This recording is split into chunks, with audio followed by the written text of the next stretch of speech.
Field में आके attract हो जाते हैं उनको हम बोलते हैं पैरामैग्नेटिक। वो पैरामैग्नेटिक स्पेसिस जो अट्रैक्शन एक्सपीरियंस करते हैं नेगेटिव फील्ड में आते हैं। और जो मैग्नेटिक फील्ड में आते हैं रिपल्सन एक्सपीरियंस करते हैं उन्हें बोलते हैं डायमैग्नेटिक।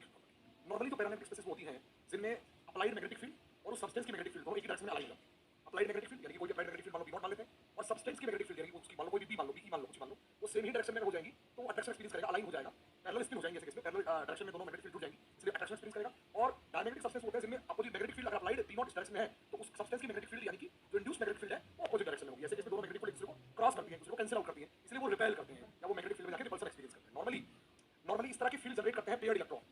इस तरह मतलब डायमैग्नेटिक फील्ड या डायमैग्नेटिक फील्ड होती है कोई सब्सटेंस जनरेट करता है वो पेयर्ड इलेक्ट्रॉन जनरेट करते हैं और पैरामैग्नेटिक फील्ड जनरेट करते हैं अनपेयर्ड इलेक्ट्रॉन होंगे। लेकिन कई बार अनपेयर्ड इलेक्ट्रॉन नहीं होने के बावजूद भी पैरामैग्नेटिक फील्ड जनरेट होती है। इसलिए पैरामैग्नेटिज्म जो प्रॉपर्टी है वो दो तरह की होती है, या तो वो ऑर्बिटल का स्पिन का पैरामैग्नेटिज्म होगा या तो स्पिन की वजह से पैरामैग्नेटिक फील्ड होगी वो, और या तो फिर ऑर्बिटल पैरामैग्नेटिज्म होगा। ऑर्बिटल पैरामैग्नेटिज्म का मतलब है जब भी कोई इलेक्ट्रॉन किसी सब्सटेंस के अंदर या किसी एटम के अंदर घूमता है तो वो दो तरह की मोशन करता है, एक बोलते हैं स्पिनिंग, एक बोलते हैं ऑर्बिटिंग। स्पिनिंग का मतलब होता है अपनी एक्सिस के चारों तरफ स्पिन करता है, बोलते हैं स्पिनिंग। और ऑर्बिटिंग का मतलब होता है वो न्यूक्लियस के चारों तरफ घूम रहा है। ठीक है, इस तरह की मोशन होती है, इस तरह की मोशन ऐसे तो इस तरह की मोशन होती है, स्पिनिंग भी कर रहा है और ऑर्बिटिंग भी करता है। दोनों तरह की मोशन होती है, स्पिनिंग और ऑर्बिटिंग, राइट। तो स्पिनिंग की वजह से जो पैरामैग्नेटिज्म दिखाते हैं उनको बोलते हैं स्पिन पैरामैग्नेटिक सब्सटेंसेस और ऑर्बिटल मोशन की वजह से ऑर्बिटिंग की वजह से जो पैरामैग्नेटिज्म दिखाते हैं बोलते हैं ऑर्बिटल पैरामैग्नेटिक सब्सटेंसेस। याद रखें स्पिन जो पैरामैग्नेटिक होती है वो टेंपरेचर डिपेंडेंट होती है और ऑर्बिटल पैरामैग्नेटिक होती है वो टेंपरेचर इंडिपेंडेंट पैरामैग्नेटिक होता है। इसलिए इनको टीआईपी कहा जाता है, टेंपरेचर इंडिपेंडेंट पैरामैग्नेटिज्म, और इनको टीपी कहा जाता है, टीडीपी, टेंपरेचर डिपेंडेंट पैरामैग्नेटिज्म कहते हैं स्पिन को।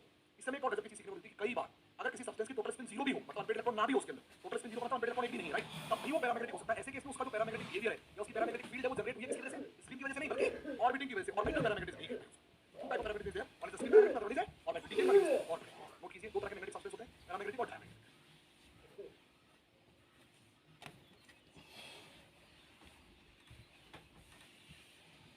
पैरामैग्नेटिक कहते हैं किनको है तो मैग्नेटिक फील्ड में जाने के बाद अट्रैक्ट हो जाते हैं, और डायमैग्नेटिक जो रिपेल होते हैं।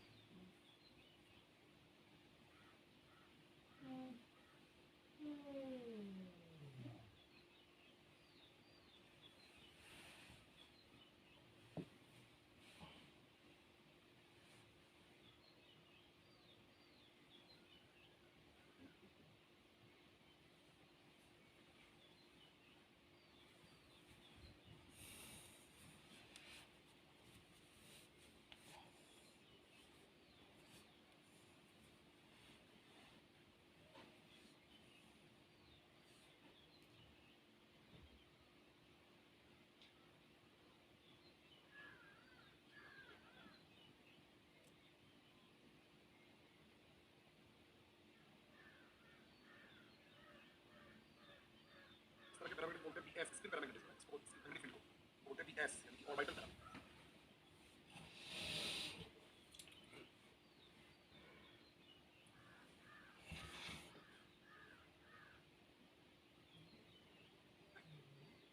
अब अगर हम एक रिलेशन डिराइव करें तो हम एक बहुत ही इंपॉर्टेंट प्रॉपर्टी डिफाइन करेंगे। उस प्रॉपर्टी का नाम होगा मैग्नेटिक सस्पेक्टिविटी। क्या होगी, जब भी आप किसी भी मैग्नेटिकली एक्टिव सब्सटेंस मान कोई भी मैग्नेटिकली एक्टिव सब्सटेंस है और उस मैग्नेटिकली एक्टिव सब्सटेंस पे कोई मैग्नेटिक फील्ड अप्लाई करते हैं, मान लो आपने मैग्नेटिक फील्ड करता है कि एच, कोई मैग्नेटिक फील्ड अप्लाई करते हैं तो उस सब्सटेंस के अंदर एक इंड्यूस्ड मैग्नेटिक फील्ड जनरेट होती है, तो या तो इसके पैरेलल होगी या तो इसके एंटी पैरेलल होगी। और वो जो इंड्यूस्ड मैग्नेटिक फील्ड है एम वो इस अप्लाइड मैग्नेटिक फील्ड एच के डायरेक्टली प्रोपोर्शनल होती है। जितनी आप अप्लाइड मैग्नेटिक फील्ड लगाओगे इंड्यूस्ड मैग्नेटिक फील्ड बढ़ती चली जाएगी, जितना आप इंक्रीज करोगे एच को उतना एम बढ़ता चला जाएगा। और एच और एम एक दूसरे के डायरेक्टली प्रोपोर्शनल होते हैं और जब प्रोपोर्शनलिटी साइन हटाते हैं तो कांस्टेंट आता है। कांस्टेंट इज मोस्ट इंपॉर्टेंट, उस कांस्टेंट को बोलते हैं सस्पेक्टिविटी या मैग्नेटिक सस्पेक्टिविटी। क्या बोलते हैं उसको, मैग्नेटिक सस्पेक्टिविटी ये बताता है कि अगर कोई भी सब्सटेंस, दो सब्सटेंस आपने ले लिए और उस दोनों सब्सटेंस का मैग्नेटिक फील्ड अप्लाई कर रहे हो तो कौन से सब्सटेंस में ज्यादा स्ट्रांग मैग्नेटिक फील्ड इंड्यूस होगी, यानी कि वो मैग्नेटिक फील्ड इंड्यूस होने की टेंडेंसी को बताता है किसकी ज्यादा पावर है अपने अंदर मैग्नेटिक फील्ड इंड्यूस करने की, मैग्नेटिक फील्ड जनरेट करने की। That internal tendency, that internal power, that internal property to induce magnetic field itself is known as paramagnetic, is known as susceptibility. तो सस्पेक्टिविटी अलग होने का मतलब है अगर किसी की सस्पेक्टिविटी ज्यादा है इसका ये मतलब है कि अगर सेम मैग्नेटिक फील्ड अप्लाई करे दो सब्सटेंस पे और जिसकी सस्पेक्टिविटी हाई है मतलब उसमें इंड्यूस मैग्नेटिक फील्ड भी ज्यादा होगी, वो उसकी पावर ज्यादा है मैग्नेटिक फील्ड जनरेट करने की। That is called magnetic susceptibility. X की दोनों प्रोपोर्शनल होता है, ठीक है, इस तरह से प्रोपोर्शनलिटी साइन होता है। अब इस एक्स को अगर हम दो तरह की मैग्नेटिक सस्पेक्टिविटी हो सकती है, या तो किसी भी सब्सटेंस के अंदर पैरामैग्नेटिक फील्ड जनरेट हो सकती है या तो किसी भी सब्सटेंस के अंदर डायमैग्नेटिक फील्ड जनरेट हो सकती है। दो तरह की मैग्नेटिक फील्ड है, पैरामैग्नेटिक जो अलाइन होती है और डायमैग्नेटिक जो अपोज होती है। तो अगर किसी भी सब्सटेंस में पैरामैग्नेटिक सस्पेक्टिविटी को देखें, पैरामैग्नेटिक सब्सटेंस की सस्पेक्टिविटी देखें तो उनकी सस्पेक्टिविटी टेंपरेचर के साथ बदलती रहती है और उसका जो ग्राफ होता है एक्स वर्सेस टी का वो कुछ ऐसा ग्राफ होता है, इस तरह का, यानी एक्स इनवर्सली प्रोपोर्शनल होता है टी, इस तरह का हाइपरबोला टाइप का ग्राफ होता है। बट डायमैग्नेटिक सस्पेक्टिविटी किसी सब्सटेंस की टेंपरेचर के साथ नहीं बदलती, ऑलमोस्ट कांस्टेंट रहती है। और एक्स वर्सेस टी का ग्राफ दें अगर हम लें किसमें, डायमैग्नेटिक सस्पेक्टिविटी के लिए, अगर डायमैग्नेटिक सस्पेक्टिविटी के लिए ये कौन सी सस्पेक्टिविटी, पैरामैग्नेटिक कौन सी, तो ये ऑलमोस्ट कांस्टेंट होती है और कांस्टेंट भी नहीं होती, 10 लाख स्क्वायर पे नेगेटिव होती है। नेगेटिव मेरा मतलब नेगेटिव का मतलब नेगेटिव का मतलब कि वो अगर आप एक्स लगाओगे तो माइनस एक्स जनरेट करेगा, अपोजिट डायरेक्शन जनरेट करेगा, ठीक है। ये दोनों ग्राफ बहुत इंपॉर्टेंट है, डायमैग्नेटिक सस्पेक्टिविटी का पैरामैग्नेटिक। पैरामैग्नेटिक ग्राफ होता है हाइपरबोला होता है, बोलो इस समय रिलेशन भी आगे स्टडी करेंगे, एक्स दो सस्पेक्टिविटी और इनवर्सली प्रोपोर्शनल आएगी, ठीक है, टेंपरेचर ये आगे हम देखेंगे। और कौन सी सस्पेक्टिविटी की बात हो रही है, पैरामैग्नेटिक सस्पेक्टिविटी की बात। तो ये वाला ग्राफ दोनों बहुत इंपॉर्टेंट है, ठीक है। तो मैग्नेटिक सस्पेक्टिविटी की कहानी होगी, इस बकवास की कहानी का कोई मतलब नहीं है। लास्ट पेपर कहानी है कि मैग्नेटिक पैरामैग्नेटिक सस्पेक्टिविटी और टोटल मैग्नेटिक मोमेंट सारे टेक्स्ट बुक से लाखों स्टूडेंट का सिलेक्शन हुआ है। तो आज paramagnetic susceptibility versus total magnetic moment को हम देखें। अगर मान लीजिए किसी भी सब्सटेंस के अंदर 20 पेयर्ड इलेक्ट्रॉन है और 5 अनपेयर्ड इलेक्ट्रॉन है, जो अनपेयर्ड इलेक्ट्रॉन है वो कौन सी वाली मैग्नेटिक फील्ड जनरेट करेंगे, पैरामैग्नेटिक, और जो पेयर्ड है वो जनरेट करेंगे डाया। नॉर्मली जो पैरामैग्नेटिक सस्पेक्टिविटी की वैल्यू होती है ना वो डाया से बहुत ज्यादा होती है। इसीलिए अगर किसी सब्सटेंस में आप सोचो कोई सब्सटेंस मान लो कॉपर ले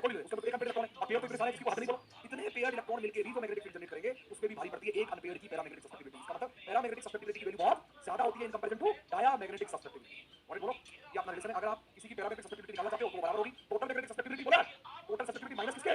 डायामैग्नेटिक सब्सट्रैक्टिविटी। वो दिखाने का असली इंपॉर्टेंट चीज है ये पैरामैग्नेटिक सब्सट्रैक्टिविटी और मैग्नेटिक मोमेंट के बीच का जो रिलेशन है वो रिलेशन आपको याद रखना है। एक्सपी बराबर होता है mu effective square into NA divided by 3आरटी। जहां पे एनए आउटपुट नंबर आप जानते हो, आर गैस कांस्टेंट है, टी टेंपरेचर है, 3 को 3 नहीं बोलो इंपॉर्टेंट है। म्यू इफेक्टिव बोलते हैं इफेक्टिव मैग्नेटिक मोमेंट। अक्सर एक्चुअली हमको इस चैप्टर में इस टॉपिक में पढ़ना ही है म्यू इफेक्टिव है। आगे जाके सारी कहानी म्यू इफेक्टिव की होगी, सवाल भी म्यू इफेक्टिव होते हैं हमारे। इफेक्टिव मैग्नेटिक मोमेंट निकालने तो टोटल इफेक्टिव का रिजल्टिंग मैग्नेटिक मोमेंट कहते हैं। और वो रिलेशन इस तरह से आता है एक्सपेरिमेंटल रिलेशन इसी से क्यूरी निकलता है। अगर मैं थोड़ी देर के लिए म्यू इफेक्टिव को कांस्टेंट मान लूं, एनए को कांस्टेंट रहता ही है, आर कांस्टेंट है, टी कांस्टेंट है, बताओ एक्सपी बराबर क्या आ जाएगा? ये पूरी चीज कांस्टेंट हो जाएगी। बताओ ये पूरी चीज कांस्टेंट हो जाएगी। बताओ यार एक्सपी बराबर सी बाई टी कह सकते हैं कांस्टेंट बाई टी। बोलो इसको कहा जाता है क्यूरी लॉ। क्या बोलते हैं इसको?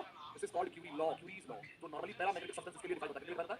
और क्यूरीज लॉ कहता है कि एक्सपी वर्सेस टी का ग्राफ खींचो। आएगा पेपर बोला यहीं से 3 और यहां पे this is called Curie constant. क्या बोलते हैं इसको? क्यूरी कांस्टेंट कहते हैं। और यहीं से 3 ग्राफ बहुत इंपॉर्टेंट है। पहला एक्सपी वर्सेस टी का जो इनवर्स होगा। दूसरा ग्राफ अगर पूछे आपसे एक्सपी वर्सेस या बनाया हुआ होगा शायद, सेकंड ग्राफ पूछे ये रहेगा 1 अपॉन एक्सपी वर्सेस टी। अगर 1 अपॉन एक्सपी वर्सेस टी का ग्राफ क्या बताओ? एक्सपी बराबर क्या बताओ? सी बाई टी था।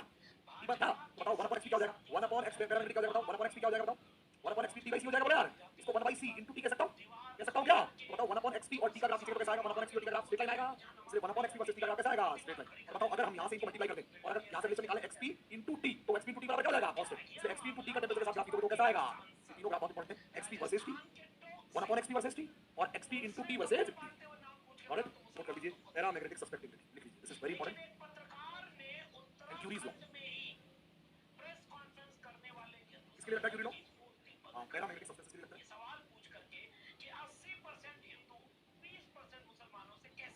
बहुत इंपॉर्टेंट है मैग्नेटिज्म। अक्सर परीक्षाओं में सवाल आते हैं मैग्नेटिज्म।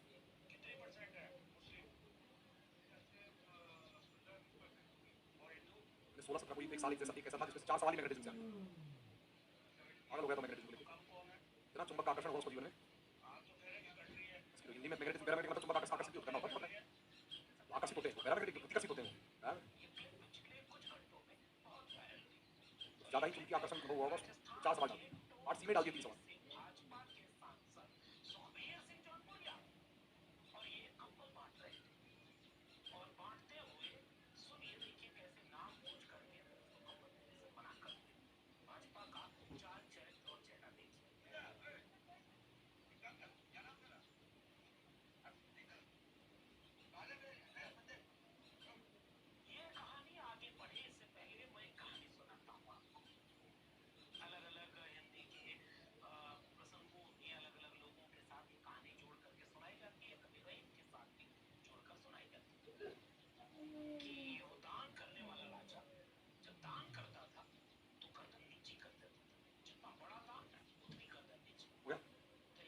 ग्राफ बना लो तीनों एक्सपी वर्सेस टी का। एक्सपी बराबर सी बाई टी। ये रिलेशन हो गया एक 1 upon XP is equal to 1 upon C into T. Expression number 2 और एक्सपी इनटू टी बराबर कांस्टेंट। Expression number 3।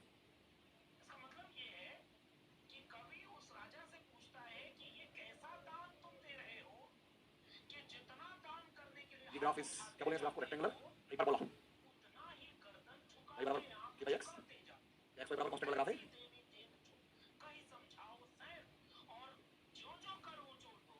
अलग ग्राफ बताओ x बताओ एक स्ट्रेट लाइन और एक कांस्टेंट।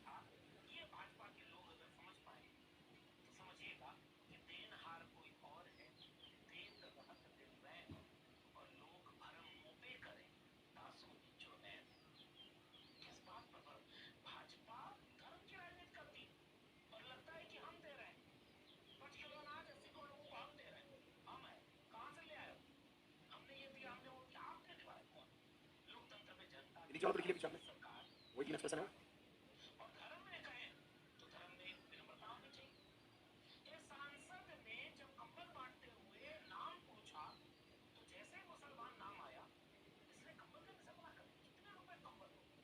अब आता है cooperative magnetism. Cooperative magnetism actually दो तरह के मैग्नेटिक मटेरियल होते हैं। एक होते हैं मैग्नेटिकली डाइल्यूटेड मटेरियल, एक होते हैं मैग्नेटिकली कॉन्संट्रेटेड मतलब मैग्नेटिज्म। जैसे मान लो सॉल्यूशन में आयंस है और एक सॉल्यूशन में अनपेड इलेक्ट्रॉन है और अगर अनपेड इलेक्ट्रॉन है तो उसका पैरामैग्नेटिक फील्ड होता है। अगर वो सॉल्यूशन में या लिक्विड स्टेट में या गैस स्टेट में तो दो एटम एक दूसरे से बहुत दूर रहेंगे।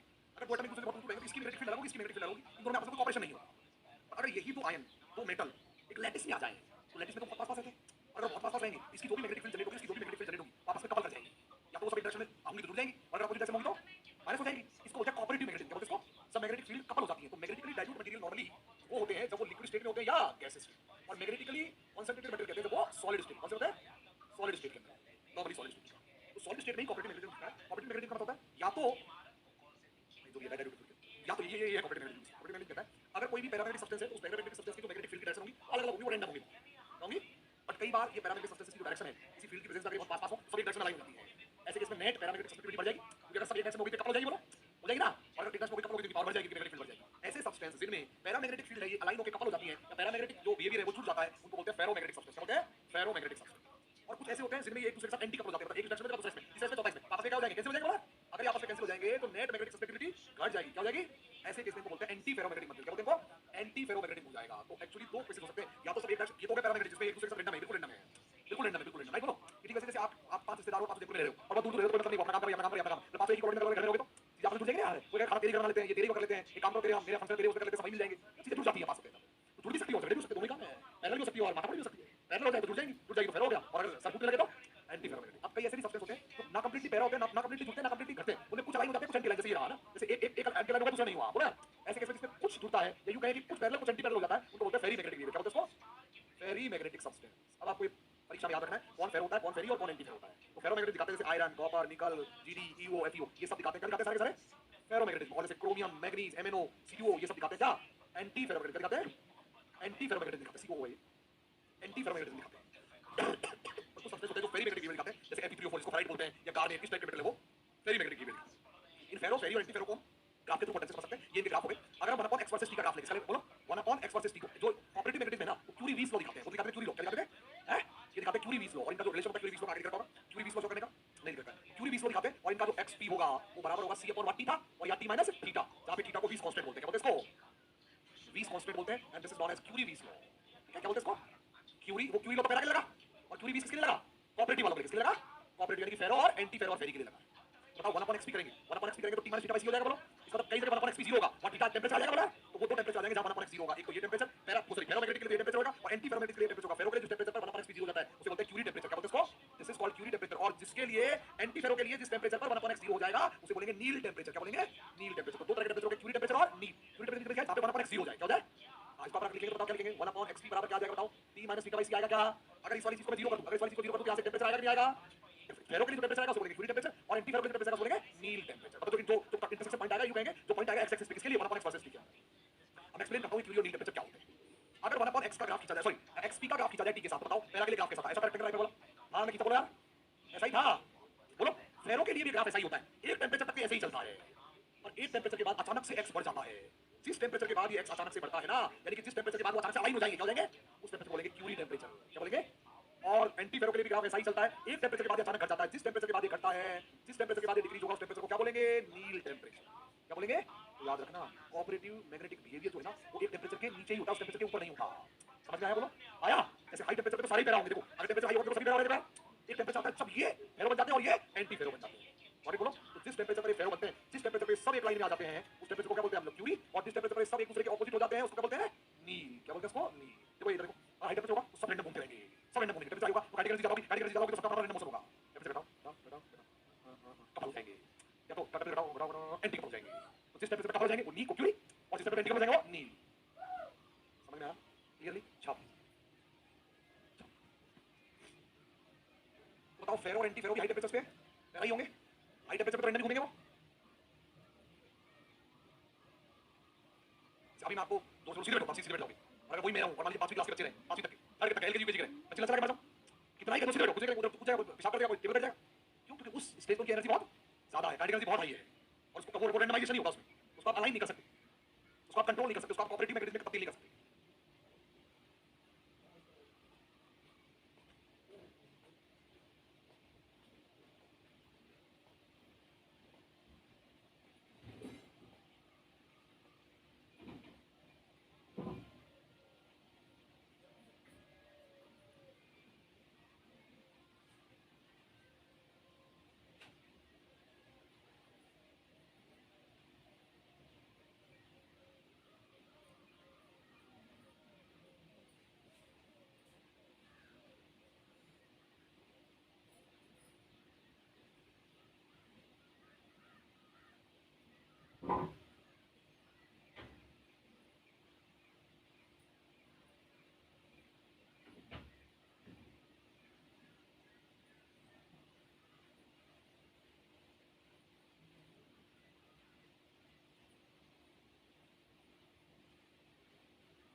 चारों तरफ रिवॉल्व हो रहा होता है उसको बोलते हैं स्पिनिंग।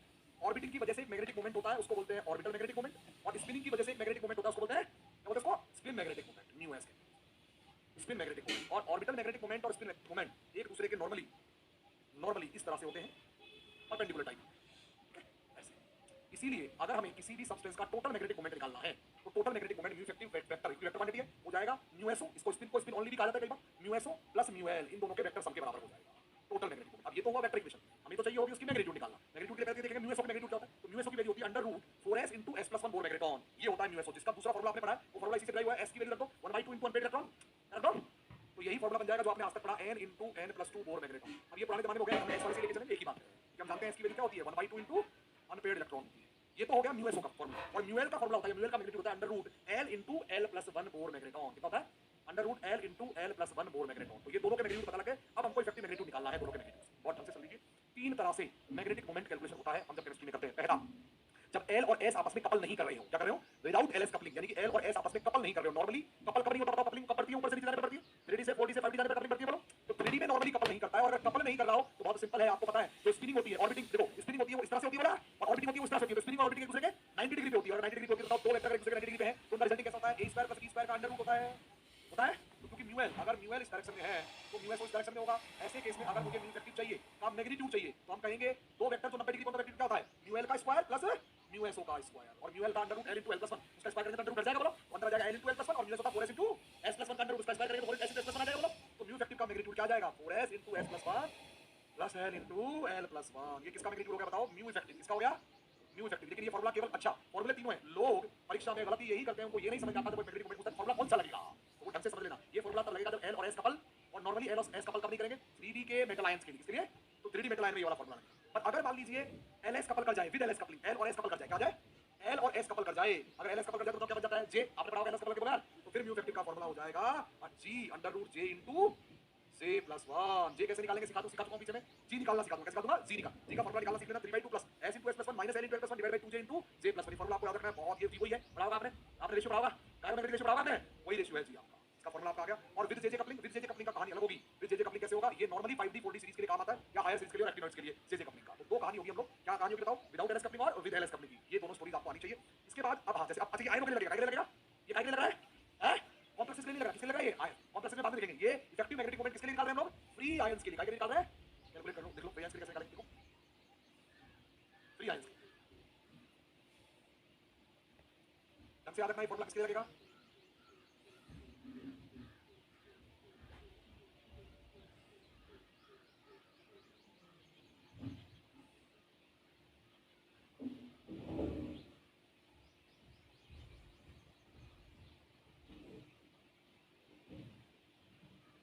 क्या गलत है क्या, हां नहीं याद लिखा हुआ है, तो ये आगे मैं वही पढ़ाने वाला, मुझे लग रहा है बताऊं मैं बताऊं, ये टॉपिक ही चल रहा है, नहीं यही बताऊं, जितना मतलब सारे अपना पढ़ गए हैं मेरे इतना धी हो रही है, वही तो पढ़ाने वाला हूं मैं, किसमें आती है किसमें नहीं आती, इसमें म्यू इफेक्ट म्यू ऑब्जर्व्ड और म्यू कैलकुलेटेड बराबर आएगा, किसमें नहीं आएगा, टॉपिक यही है। तो खत्म होगा, सारे उत्तर दे चुके हूं, तेरे उत्तर देने से मेरे क्लास का काम हो जाएगा, तेरे उत्तर देने के लिए लेता हूं।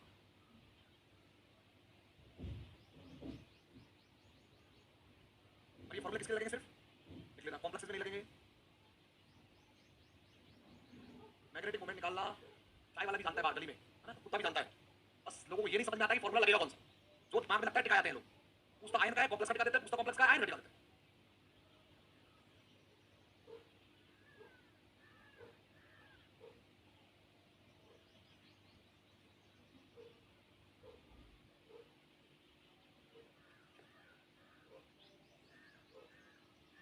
फ्री आयन की खास बात क्या है, फ्री आयन और कॉम्प्लेक्स से फर्क क्या होगा, जो फ्री आयन, जब आयन फ्री होता है अकेला शादी नहीं होती है लिगेंड के साथ कुछ नहीं होता, तो वो ऑर्बिटिंग भी करता है और स्पिनिंग भी करता है, इलेक्ट्रॉन चारों तरफ भी घूमता है, खुद के चारों तरफ भी घूमता है, तो दोनों परमिटेड होती है फ्री आयन में।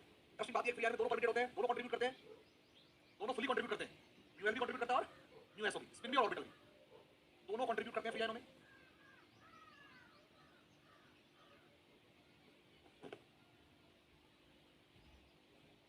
चले आगे,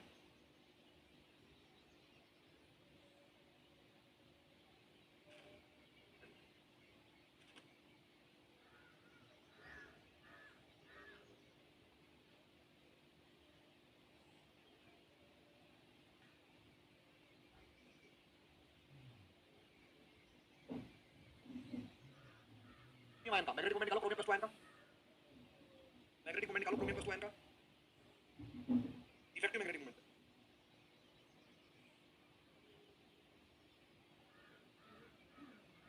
अच्छा फॉर्मूला कौन सा लगेगा बताओ? हाँ पहले वाला 3D सीरीज का tan है, फॉर्मूला क्या लगाएंगे इफेक्टिव का? Under root 4s into s plus 1 plus, very good. और जरा बताना क्रोमियम का लिखेंगे कैसे? d4, बस d4 बना लेंगे। और ls निकालना मैं कल ही सिखा चुका हूँ, खूब सिखा चुका हूँ ls निकालना। बताओ ls कैसे निकालते हैं? ड्यूअल रख लो 4 इलेक्ट्रॉन डाल के, +2 +1 0 -1 -2। बताओ l वैल्यू क्या आ गई? 2 + 1 + 0 -1 बराबर 2। और s वैल्यू क्या आ गई बताओ? अनपेड इलेक्ट्रॉन 4 हो गए तो 2 आगे बोला यार, दोनों 2 रख देंगे, दोनों 2 जो भी है बराबर जो भी आ रहा है। Under root 4 into 2 multiply with 2 + 1 plus 2 into 2 + 1 कितना है बताओ? कितना आया? 4 दूनी 8 के 24 और 36 अंडर रूट 30 बोर मैग्नेटो। पता है परीक्षा में इसका फॉर्मूला आता है केवल लिखा, क्रोमियम का मैग्नेटिक मोमेंट निकालो और पब्लिक under root n into n + 2, n into n + 2 लगेगा। वो लगता है तब आयन जब अभी पता लगेगा, वो जो अंडर रूट ये वाला क्वेश्चन से लगाते हो कहां लगेगा? वो लगेगा केवल स्पिन ओनली पूछे तो, क्या पूछे? टोटल मैग्नेटिक मोमेंट नहीं बा, इफेक्टिव मैग्नेटिक मोमेंट नहीं, वो spin only magnetic moment. Got it? निकालो। हाँ ये तो बाद में करेंगे अभी सवाल, समेरियम यूरोपियम के लिए होता है ये, है ना? क्यों होता है अभी देखेंगे इसको बाद में, लेकिन बड़ी बात नहीं। ये निकालो F10 क्या लगेगा फॉर्मूला? जी वाला है पूरा ही बोल दे, जी वाला बोल, जी जे + 1 यू शुड बी।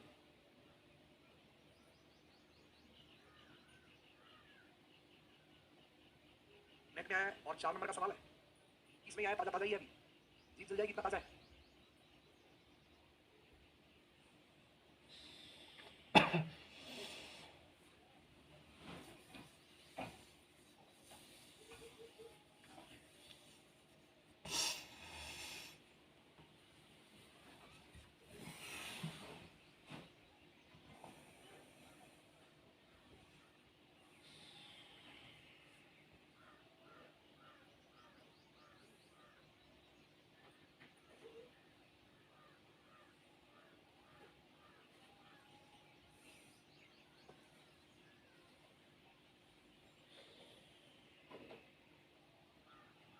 अंदर दे रखा है, जी वाला लगेगा।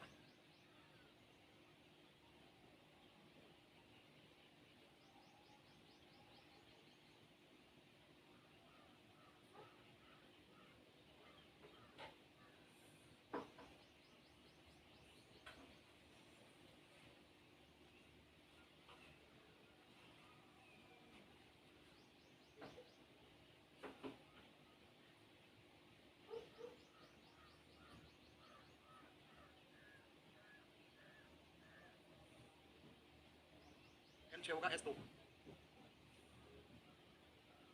जी चलेंगे लेस देन हाफ फील्ड की more than half field, more than half field लेंगे F10, l + s लेंगे, l मैंने बोलिए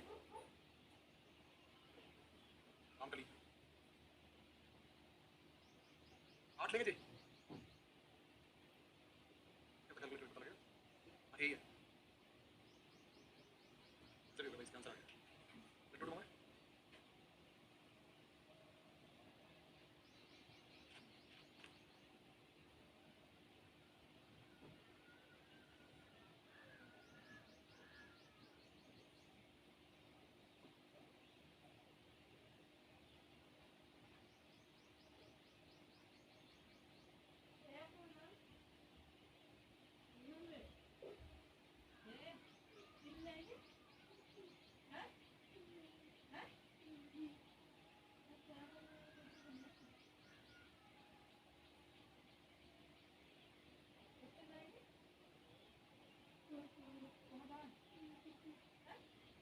रख देंगे 10.6 मैग्नेटॉन आंसर आ जाएगा, कैलकुलेट कर लेंगे। देखो l कैसे निकालेंगे बताइए, आपको निकालना इन 5 इन 7 का तो निकालेंगे तो उनका तो 0 हो जाएगा, सिर्फ इस इलेक्ट्रॉन का इस इलेक्ट्रॉन का इस इलेक्ट्रॉन का जोड़ बाकी सबका 0 हो जाना है। दैट इज 6 आ गया, s वैल्यू 1/2 2 आ गया, j वैल्यू 8 आ गई, ये रख दो तो g वाले फार्मूले में रख दो, g वाले फार्मूले में रख दोगे तो ये s की जगह रख दो, j l सब रख दो, यहां पे सब रख दो तो आंसर आ जाएगा g की वैल्यू 1.25 1.25 को यहां पे पुट कर दोगे तो इफेक्टिव आ जाएगा 10.64 मैग्नेटॉन। नेट का सवाल है 4 नंबर का, थोड़ी सी कैलकुलेशन तो बनती है, 4 नंबर देना वो ये 50 बार आता है, कैलकुलेटेड और ऑब्जर्व बराबर नहीं होगा ना, वो अभी पढ़ा मैं इसको, समेरियम यूरोपियम वाला मामले है। अरे भाई समेरियम यूरोपियम यार, और उसके भी यूरोपियम ठीक है, समझा दूं इसमें क्या है, छोड़ दो अभी आ जाएंगे समेरियम यूरोपियम में से क्यों आ जाएंगे। अब हम पढ़ रहे हैं magnetic moment of ions in a complex, अभी तक फ्री आयन पढ़ा था, अब काइंड पढ़ रहे हैं आयंस का कॉम्प्लेक्स में, ये समझ लीजिए अभी तक आयन फ्री थे, अब वो कॉम्प्लेक्स में आ गए। अगर कोई भी मेटल बनाए और उसमें ऑर्बिटल बनाए और उस ऑर्बिटल में इलेक्ट्रॉन डालें और अगर वो मेटल फ्री है तो ये इलेक्ट्रॉन स्पिनिंग भी करता है और ऑर्बिटिंग भी करता है। बट जैसे ही ये इलेक्ट्रॉन कपल हो जाएगा किसी के साथ, अब ये ऑर्बिटिंग बंद हो जाएगी, ऐसे जाएगा तो बॉन्ड तो टूट जाएगा बोला है। इसका मतलब ऑर्बिटिंग बंद हो जाएगी। केवल क्या कर सकता है स्पिनिंग, लीगेंड के आते ही अब ऑर्बिटिंग बंद है, बाहर चक्कर लगाना बंद है, अपनी गोल गोल घूम ले। ये प्रैक्टिकली ये शादी से पहले घूम सकते हो बाहर, शादी के बाद कपल हो या फिर घूम लो बस। इसीलिए इस फिनोमेनन को कहा जाता है जब भी कोई कॉम्प्लेक्स फॉर्म होता है तो मेटल और लीगेंड के ऑर्बिटल के बीच की ओवरलैपिंग होती है। ओवरलैपिंग एक तरह से लॉकिंग सिचुएशन है जिसमें दोनों इलेक्ट्रॉन एक दूसरे से क्या हो जाते हैं, कपल हो जाते हैं। इसलिए अब ये स्पिनिंग तो करता है लेकिन ये ऑर्बिटिंग नहीं करता। इसको बोलते हैं क्विंचिंग। क्या बोलते हैं इसको? इसका मतलब इलेक्ट्रॉन क्या हो जाते हैं, ऑर्बिटल क्या हो जाते हैं, क्विंच्ड। डी ऑर्बिटल क्विंच्ड हो जाते हैं। क्विंच का मतलब फंस जाते हैं, बंध जाते हैं। और क्विंच हो जाएंगे तो ऑर्बिटिंग नहीं होगी। इसलिए आइडियल क्विंचिंग के केस में, आइडियल क्विंचिंग में किसमें किसमें आइडियल क्विंचिंग अगर होगी वहां पे, ये भी कोई जरूरी नहीं आइडियल क्विंचिंग हो। आदमी ऑफिस के नाम से बात नहीं कर सकता है, शादी बात कर सकते हो, क्या ऑफिस क्या कह रही हो। आइडियल क्विंचिंग को जरूरी नहीं हो। आइडियल क्विंचिंग है तो फिर ऑर्बिटिंग बंद है, और ऑर्बिटिंग बंद है तो फिर म्यू इफेक्टिव किसके बराबर हो जाता है, म्यू एसओ, बिकॉज़ ये तो जीरो ही हो गया बोला। बोलो, और म्यू एसओ के बराबर हो जाएगा तो वहां वाला फार्मूला लग जाएगा कौन सा, 4s * s + 1 बराबर क्या आ जाएगा। तो आप आज तक जो लगाते आए हैं फार्मूला मैग्नेटिक मोमेंट निकालने का, दरअसल वो फार्मूला एक्चुअली किस केस में है, जब परफेक्ट पिंचिंग हो जाए। क्या हो जाए, पर परफेक्ट पिंचिंग होती नहीं है। इसका मतलब अब यहीं से यही सवाल बन जाएगा भाई, इसका मतलब तो ये हुआ कॉम्प्लेक्सेस में तो मैग्नेटिक मोमेंट निकालने में तकलीफ ही नहीं होगी। कॉम्प्लेक्सेस में तो म्यू जीरो ही हो जाना है, और अगर म्यू जीरो ही हो जाना है तो हमारा तो फार्मूला हम 36 साल से निकालते हैं √10 * n + 2, तो वो लगा के निकाल लेंगे। आंसर इतना भी आसान नहीं है। ये तब है जब हम मान रहे हैं कि पिंचिंग परफेक्ट है। कैसी है, पर दुनिया में परफेक्ट पिंचिंग होती नहीं है, कहीं नहीं होती है। इसीलिए अब सवाल ही यही आ जाएगा कि भैया ऑब्जर्व्ड मैग्नेटिक मोमेंट जो आएंगे और हम जो कैलकुलेटेड मैग्नेटिक मोमेंट निकाल रहे हैं, हमारे अकॉर्डिंग कैलकुलेटेड तो केवल स्पिन वाला आना चाहिए यार, उसमें और ऑब्जर्व्ड में आपस में क्या आ जाएंगे, डेविएशन। हमारे अकॉर्डिंग तो क्या होना चाहिए बताओ, जो ऑब्जर्व्ड है वो किसके बराबर आना चाहिए, कॉम्प्लेक्स आयंस का म्यू एस के बराबर आना चाहिए बोला यार। लेकिन आना चाहिए, ऐसा क्या है, ऐसी हमारी एक्सपेक्टेशन है, एक्सपेक्टेड था ऐसा, पर ऐसा होगा नहीं दुनिया में। एक्सपेक्टेशन धरी रह जाएगी और जो ऑब्जर्व्ड निकालोगे वो म्यू एस के बराबर नहीं आएगा। उसकी दो वजह होंगी। पहली वजह तो ये जो पिंचिंग हुई है वो रिलैक्स्ड हो गई होगी, नाम के लिए ही वो चकरा गया है, ऐसे है नहीं, सच में तो भारी घूम रहा है वो, अभी भी आजाद परिंदा है थोड़ा बहुत। मतलब पिंचिंग परफेक्ट नहीं हुई है। क्या नहीं हुई है, उनको बोलते हैं रिलैक्स्ड पिंचिंग। क्या बोलते हैं उनको, रिलैक्स्ड पिंचिंग हुई है। और रिलैक्स्ड पिंचिंग होगी तो बताओ, अगर पिंचिंग रिलैक्स हो गई तो थोड़ी बहुत ऑर्बिटिंग करेगा, पूरी तो नहीं करेगा लेकिन थोड़ी बहुत ऑर्बिटिंग करेगा। और अगर ऑर्बिटिंग करेगा तो मैग्नेटिक मोमेंट के अंदर किसका कंट्रीब्यूशन आ जाएगा, ऑर्बिटल कंट्रीब्यूशन। इसलिए अभी टॉपिक ही बन गया। ऐसे केस में क्या हो जाएगा, ऑर्बिटल कंट्रीब्यूशन आ जाएंगे किसमें। और बताओ अगर ऑर्बिटल कंट्रीब्यूशन आ जाएंगे तो जो म्यू एस है उसमें थोड़ा बहुत ऑर्बिटिंग का मैग्नेटिक मोमेंट भी जुड़ेगा, अरे हल्का फुल्का ऑर्बिटिंग का भी जुड़ेगा। इसलिए म्यू ऑब्जर्व जो भी आएगा वो म्यू एस से ज्यादा ही आएगा। ऑब्जर्व मोमेंट हमेशा म्यू एस से ज्यादा ही आएगा। और ज्यादा आने की वजह क्या है, वजह क्या है, और पिंचिंग रिलैक्स हो गई है और ऑर्बिटल कंट्रीब्यूशन आ गए हैं। क्या आ गए, कम से भी कम आज तक जितनी भी परीक्षाएं होती है ना, 500 बार सवाल आता है परीक्षाओं में, बताओ इनमें से किस कॉम्प्लेक्स में ऑर्बिटल कंट्रीब्यूशन है। खूब आपने भी पढ़े होंगे, क्या है, किस कॉम्प्लेक्स में ऑर्बिटल कंट्रीब्यूशन होंगे, किस orbital contribution, magnetic moment, orbital contribution in magnetic moment.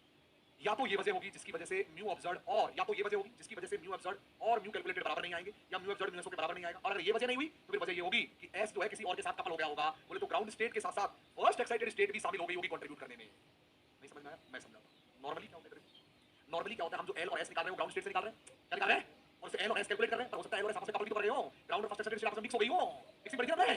इसलिए एलएस कपलिंग हो सकती है, और एलएस कपलिंग होगी तो भी डेविएशन आएंगे। पर गजब की बात तो ये है, एलएस कपलिंग की वजह से डेविएशन दोनों तरह के हो सकते हैं। ऐसे केस में म्यू ऑब्जर्व्ड, अगर कपलिंग पॉजिटिव हुई है तो म्यू ऑब्जर्व्ड बड़ा आ जाएगा, और अगर कपलिंग नेगेटिव हुई है तो म्यू ऑब्जर्व्ड म्यू एसओ से छोटा आ जाएगा। और ये कितना आएगा इसका भी फॉर्मूला हम अभी अभी जस्ट डिराइव किया, लिखेंगे फॉर्मूला। तो बताओ कौन सी दो वजह है जिनकी वजह से ऑब्जर्व्ड मैग्नेटिक मोमेंट कॉम्प्लेक्सेस में म्यू एसओ के बराबर आने चाहिए पर नहीं आते हैं। कौन सी दो वजह है, या तो ऑर्बिटल कंट्रीब्यूशन, क्या वजह है, और या तो LS coupling. Either orbital contribution या एलएस कपलिंग, यही दो वजह। आओ दोनों वजह को देखें कब होती है। और पहली वजह समझ रहे हैं, ऑर्बिटल कंट्रीब्यूशन कब होता है। ऑर्बिटल कंट्रीब्यूशन होने के लिए तीन शर्तें हैं। पहला, एनर्जेटिकली डीजनरेट ऑर्बिटल्स का एक सेट हो, और उस सेट में सारे ऑर्बिटल इंटरकन्वर्टेबल हो और अनसिमेट्रिकली फिल्ड हो। अंग्रेजी बहुत लंबी चौड़ी हो गई, हिंदी में समझाऊं तो जब जब ऑक्टाहेड्रल और टेट्राहेड्रल कॉम्प्लेक्स आएंगे और इन कॉम्प्लेक्सेस में या तो T2G या EG, ये दोनों T2G या T2, ऑक्टा में T2G बोलेंगे, टेट्रा में T2 बोलेंगे यार। जो टी सेट है अगर वो अनसिमेट्रिकली फील्ड आया, क्या आया, क्या आया, तो पक्का समझ लेना उनके अंदर क्या होंगे, ऑर्बिटल कंट्रीब्यूशन होंगे। किसमें, मैग्नेटिक मोमेंट में। क्या समझाया बोलो मैंने, क्या समझाया बताओ। अगर किसी भी ऑक्टा टेट्रा में कौन अनसिमेट्रिकली फील्ड आए, T2G या T2, ट्रिपली सेट है। इसका तो JT से संबंध है, JT में हम देखते हैं T2G हो या EG हो, कोई भी अनसिमेट्रिकली फील्ड हो, क्या वो नहीं देखेंगे, सिर्फ T2G, सिर्फ। हाँ तो बताओ कॉन्फ़िगरेशन क्या आएंगे फिर ऐसे केस में, या तो T2G 1 हो, या तो T2G 2 हो, या तो T2G 4 हो, या तो T2G 5 हो, या टेट्रा के लिए ये क्या हो जाएगा, T2 1 T2 2, बोलो ना, या T2 4 या इनमें से कोई भी आए तो फिर उनमें ऑर्बिटल कंट्रीब्यूशन होंगे। इसका अमाउंट कभी नहीं निकल आएगा, सिर्फ आपसे सवाल ये पूछेगा बताओ ऑर्बिटल कंट्रीब्यूशन किसमें है और किसमें नहीं है। हम इसका नेगेटिव नहीं निकाल सकते, ये पक्का पता है अगर ऑर्बिटल कंट्रीब्यूशन होगा तो ओवरऑल नेगेटिव मोमेंट यूनिवर्सल की वजह से ज्यादा आएगा, तो कंट्रीब्यूट करने जुड़ेगा उसमें कुछ।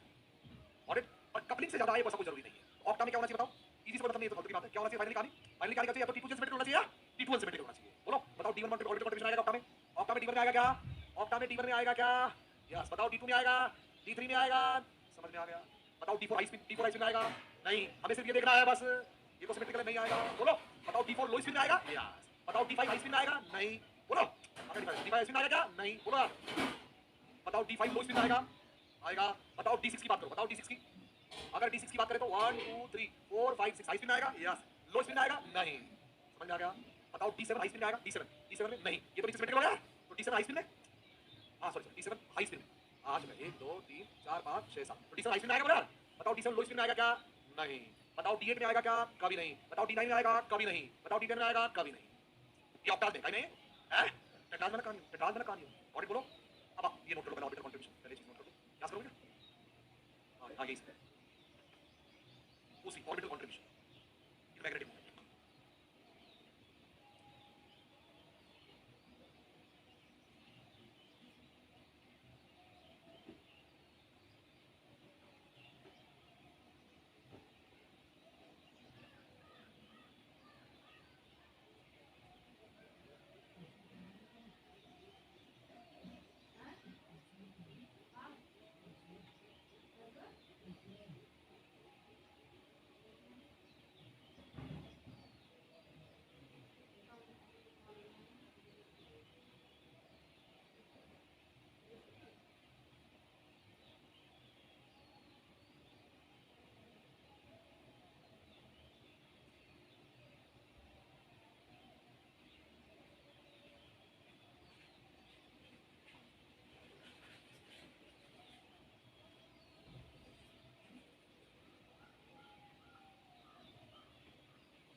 में आ गया, और दूसरी वजह एलएस कपलिंग, वो किन हो गया समझ एलएस कपलिंग किन होगी समझ सकते हैं।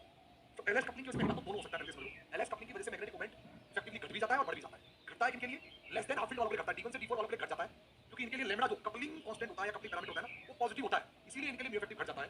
और मोर देन हाफ फील्ड वालों के लिए म्यू इफेक्टिव बढ़ जाता है, क्योंकि इनका लैम्बडा जो कपलिंग पैरामीटर है कांस्टेंट है वो नेगेटिव होता है। अब ये लैम्बडा क्या है और ये इसका फार्मूला क्या होता है, this is very very most important. इस पे कई बार न्यूमेरिकल आ चुके हैं, 2-3 बार तो नेट में देख चुका हूं इसी ये फार्मूला कहता है अगर किसी में एलएस कपलिंग हो रही है तो उसका इफेक्टिव मैग्नेटिक मोमेंट बराबर होगा म्यू एसओ, जो आप निकालना जानते हो, म्यू एसओ 100 से बोलो 1 minus alpha into lambda by delta. क्या होगा 1 minus alpha into lambda by delta. ये फार्मूला आना चाहिए, बहुत इंपॉर्टेंट है। इसलिए अगर लैम्बडा नेगेटिव होगा ना तो ये वैल्यू पॉजिटिव हो जाएगी, तो ये वैल्यू 1 से बड़ी हो जाएगी, तो फिर म्यू इफेक्टिव म्यू एसओ से बड़ा हो जाएगा। इस फॉर्मूले में यही देता हूं ताकि आपको लैम्बडा कहां से समझ आ जाएगी। एलएस कपलिंग से जो म्यू इफेक्टिव आएगा वो बराबर किसके होगा, mu SO 1 minus alpha lambda divide by delta. जहां पे डेल्टा तो स्प्लिटिंग एनर्जी है उसको तो जानते ही हो आप, बोलो है ना। लैम्बडा कपलिंग पैरामीटर होता है वो भी आप जान जाएंगे। अल्फा एक कांस्टेंट होता है, वो ग्राउंड स्टेट पे डिपेंड करता है कि उस पर्टिकुलर कॉन्फ़िगरेशन की ग्राउंड स्टेट क्या है। ग्राउंड स्टेट का मतलब देखिए T2G या EG या A2G, देखिए ना मैं देखिए यार 4T2G आई थी या 4A2G आई, कैसे देखिए बोलो, उस पर डिपेंड करता है आपका अल्फा जो कांस्टेंट है। और लैम्बडा कपलिंग कांस्टेंट है, ये मेटल आयन पे डिपेंड करता है। ये बहुत सारे मेटल आयन का लैम्बडा रखा है यहां पे टेबल में, देखो आप देखोगे तो क्या पता लगेगा आपको D4 तक, कहां तक D4 तक आपको लैम्बडा क्या मिलेगा, पॉजिटिव। अगर लैम्बडा पॉजिटिव है तो बताओ इस केस में क्या हो जाएगा, ये वैल्यू म्यू से कम हो जाएगी बोलो, और D4 के बाद लैम्बडा क्या मिलेगा आपको, नेगेटिव। परीक्षा में हमेशा दिया रहेगा, इसकी यूनिट वही होती है जो एनर्जी की यूनिट होती है, सेंटीमीटर इनवर्स वाली। क्या होती है, तो एनर्जी की यूनिट होती है सेंटीमीटर इनवर्स। और बोलो ये आपकी कहानी हो गई। कैसे निकालेंगे ये आपका सवाल होगा। Calculate the value of mu effective for ये taking into account spin orbit coupling for this, ये दे रखा है, कपलिंग कांस्टेंट दे रखा है, कैलकुलेट करो कैलकुलेट करो कैलकुलेट करो।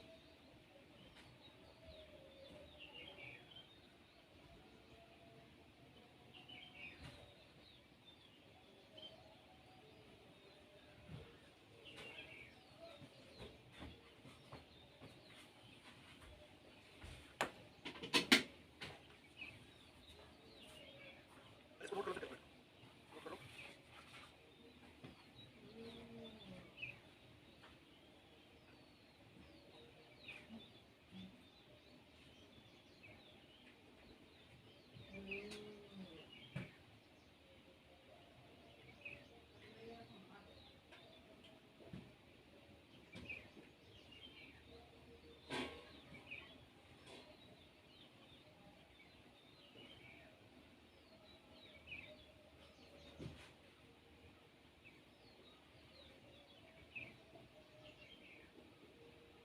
लो मेरे वाले जो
बस वैल्यू लिख लेना, ठीक है।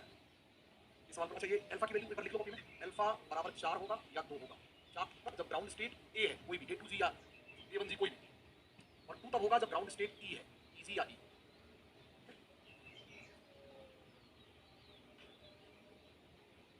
ग्राउंड स्टेट किस तरह लगेगी, और ग्राउंड पे जाएगा D8 के नीचे क्या होता है, उसके बाद जाएगा ग्राउंड स्टेट।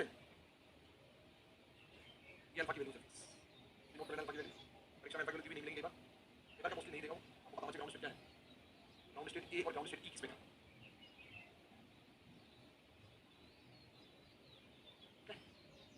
ये है सवाल कीजिए। अच्छा देखो ये निकल प्लस 2 है, निकल प्लस 2 मतलब ये क्या है, D8 है, और D8 मतलब 2 होल, 2 होल ऑक्टा क्या था पहले बताओ। F जो नीचे पता नीचे क्या था, A2G, A2G आया था, इसकी ग्राउंड स्टेट क्या थी 4A2G। अगर 4A2G थी तो बताओ अल्फा क्या हो गया, देख लो अल्फा की वैल्यू 4 हो, नोट कर लो। D8 है ना, 1 पे इलेक्ट्रॉन कितने हो गए, 2, तो इसकी वैल्यू 3 आ 3 सही कह रहा है, कोई बात क्या फर्क पड़ता है, तो कहानी एक ही थी।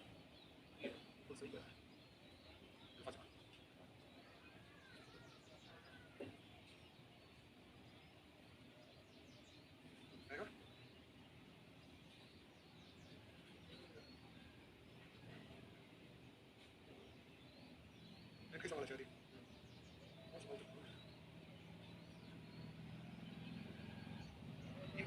3.14 देखो क्या दे रखा है बताओ पहले दे निकालो अनपेड इलेक्ट्रॉन कितने है अनपेड इलेक्ट्रॉन कितने हैं डी8 में अनपेड इलेक्ट्रॉन कितने हैं अब n की वैल्यू 2 है यहां से म्यू निकालो पहले बताओ म्यू क्या आएगा 2 * 2 + 2 यानी कि अंडर रूट 4 नेगेटिव आएगा अब म्यू तो पता ही लग गया तो म्यू इफेक्टिव का फार्मूला बताओ म्यू इफेक्टिव बराबर क्या होगा mu 1 - alpha lambda by delta ले लो बताओ म्यू कितना आ गया अंडर रूट अल्फा की वैल्यू क्या रखी है 4 और लैम्ब्डा क्या दिया है बताओ -315 सेंटीमीटर से बड़ा और डेलो दे रखा है परीक्षा कितना 11500 सेंटीमीटर डाल लेंगे 1 - 4 * -315 डिवाइड बाय 11500 सॉल्व कर लेंगे अप्रोक्सीमेटली आ जाएगा 3.14 वोल्ट मैग्नेट्रॉन आया क्या आया पक्का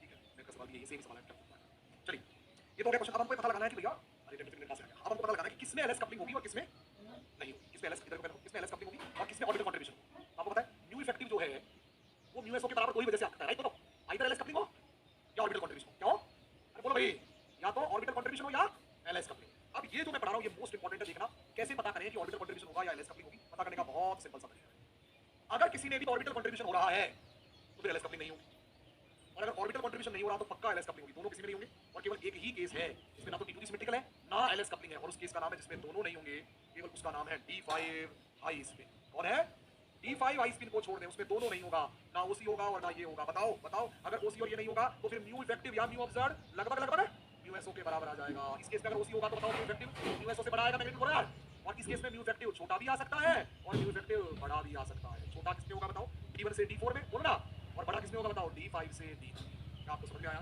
देख लीजिए तीन केस बनेंगे केस फर्स्ट केस सेकंड और केस थर्ड d6 से d9 और d5 में क्या हो जाएगा d5 हाई स्पिन में क्या हो जाएगा कुछ भी नहीं छाप लीजिए तीन केस कुछ भी नहीं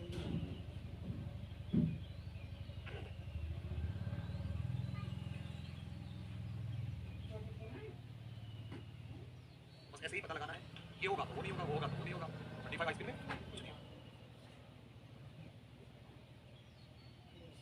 ओसी पता लगा लेना बस ओसी पता लगाने का सिंपल तरीका या तो t2 सेंटीमीटर होना चाहिए या t2 सेंटीमीटर होना चाहिए आइदर t2 और t2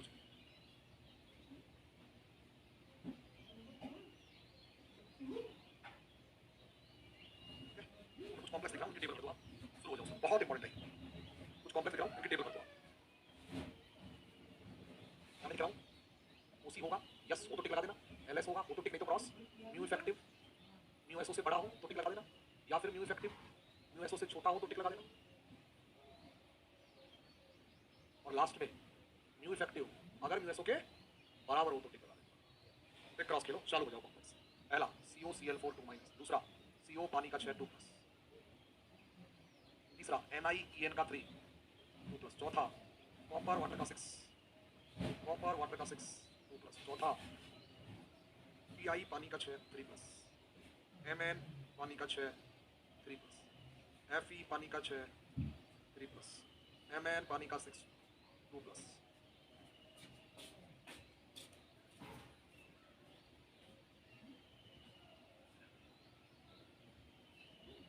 CuCl4 2 NiCl4 2 Cr ammonia का 6 प्लस 3 आयरन पानी का 6 प्लस वेनेडियम और दीजिए क्रॉस टिक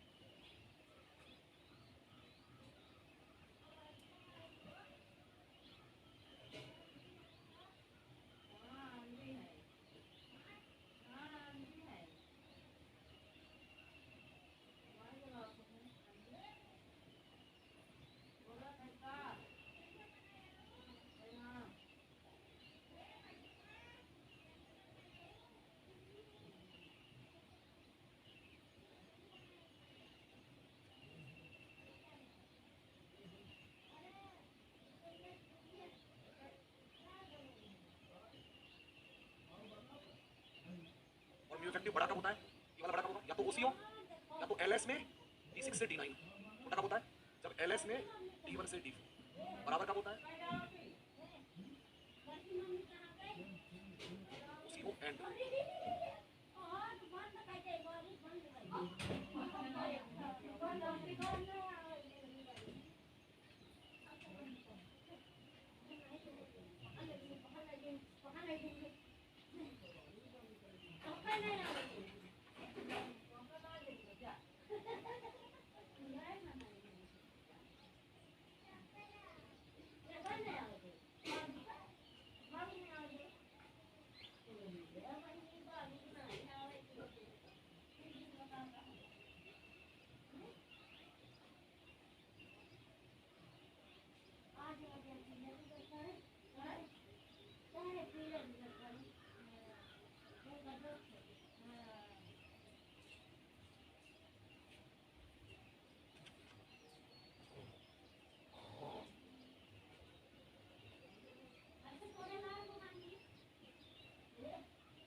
कोबाल्ट क्लोरो D7 का टेट्रा है D7 का टेट्रा ऑक्टा टेट्रा है D7 का टेट्रा बनाएंगे तो 3 4 5 6 7 D2 सिमेट्रिक आएगा ऑक्टा बनाया किसने ऑक्टा बनाया इसमें ऑक्टा बना किसने किया है ऑक्टा किसने किया ऐसा थोड़ी हो सकता है सब गुणवान हो जाए सब भारी ऑक्टा तो OC नहीं है और OC नहीं है तो LS है और LS है और D7 है D7 है तो बताओ क्या केस होगा राइट दूसरा कोबाल्ट +2 ये है D7 का ऑक्टा D7 हाई स्पिन का ऑक्टा अगर ऑक्टा करेंगे तो 1 2 3 4 5 6 7 इसमें OC है और OC है तो LS तो हो ही नहीं सकता LS तो हो ही नहीं सकता अगला निकल +2 यानी कि D8 में OC नहीं मिलेगा OC नहीं मिलेगा D8 में OC नहीं मिलेगा तो LS मिलेगी LS और D6 से D9 है तो पक्का ज्यादा होगा वहां पर +2 D9 है D9 में OC नहीं मिलेगा D9 में OC नहीं मिलेगा इजी स्पेक्ट्रल देखते हैं इसे D2 देखते हैं DI +2 D1 है सॉरी DI +3 D1 है D1 तो D2 स्पेक्ट्रल है तो OC मिलेगा और OC मिलेगा तो LS नहीं मिलेगी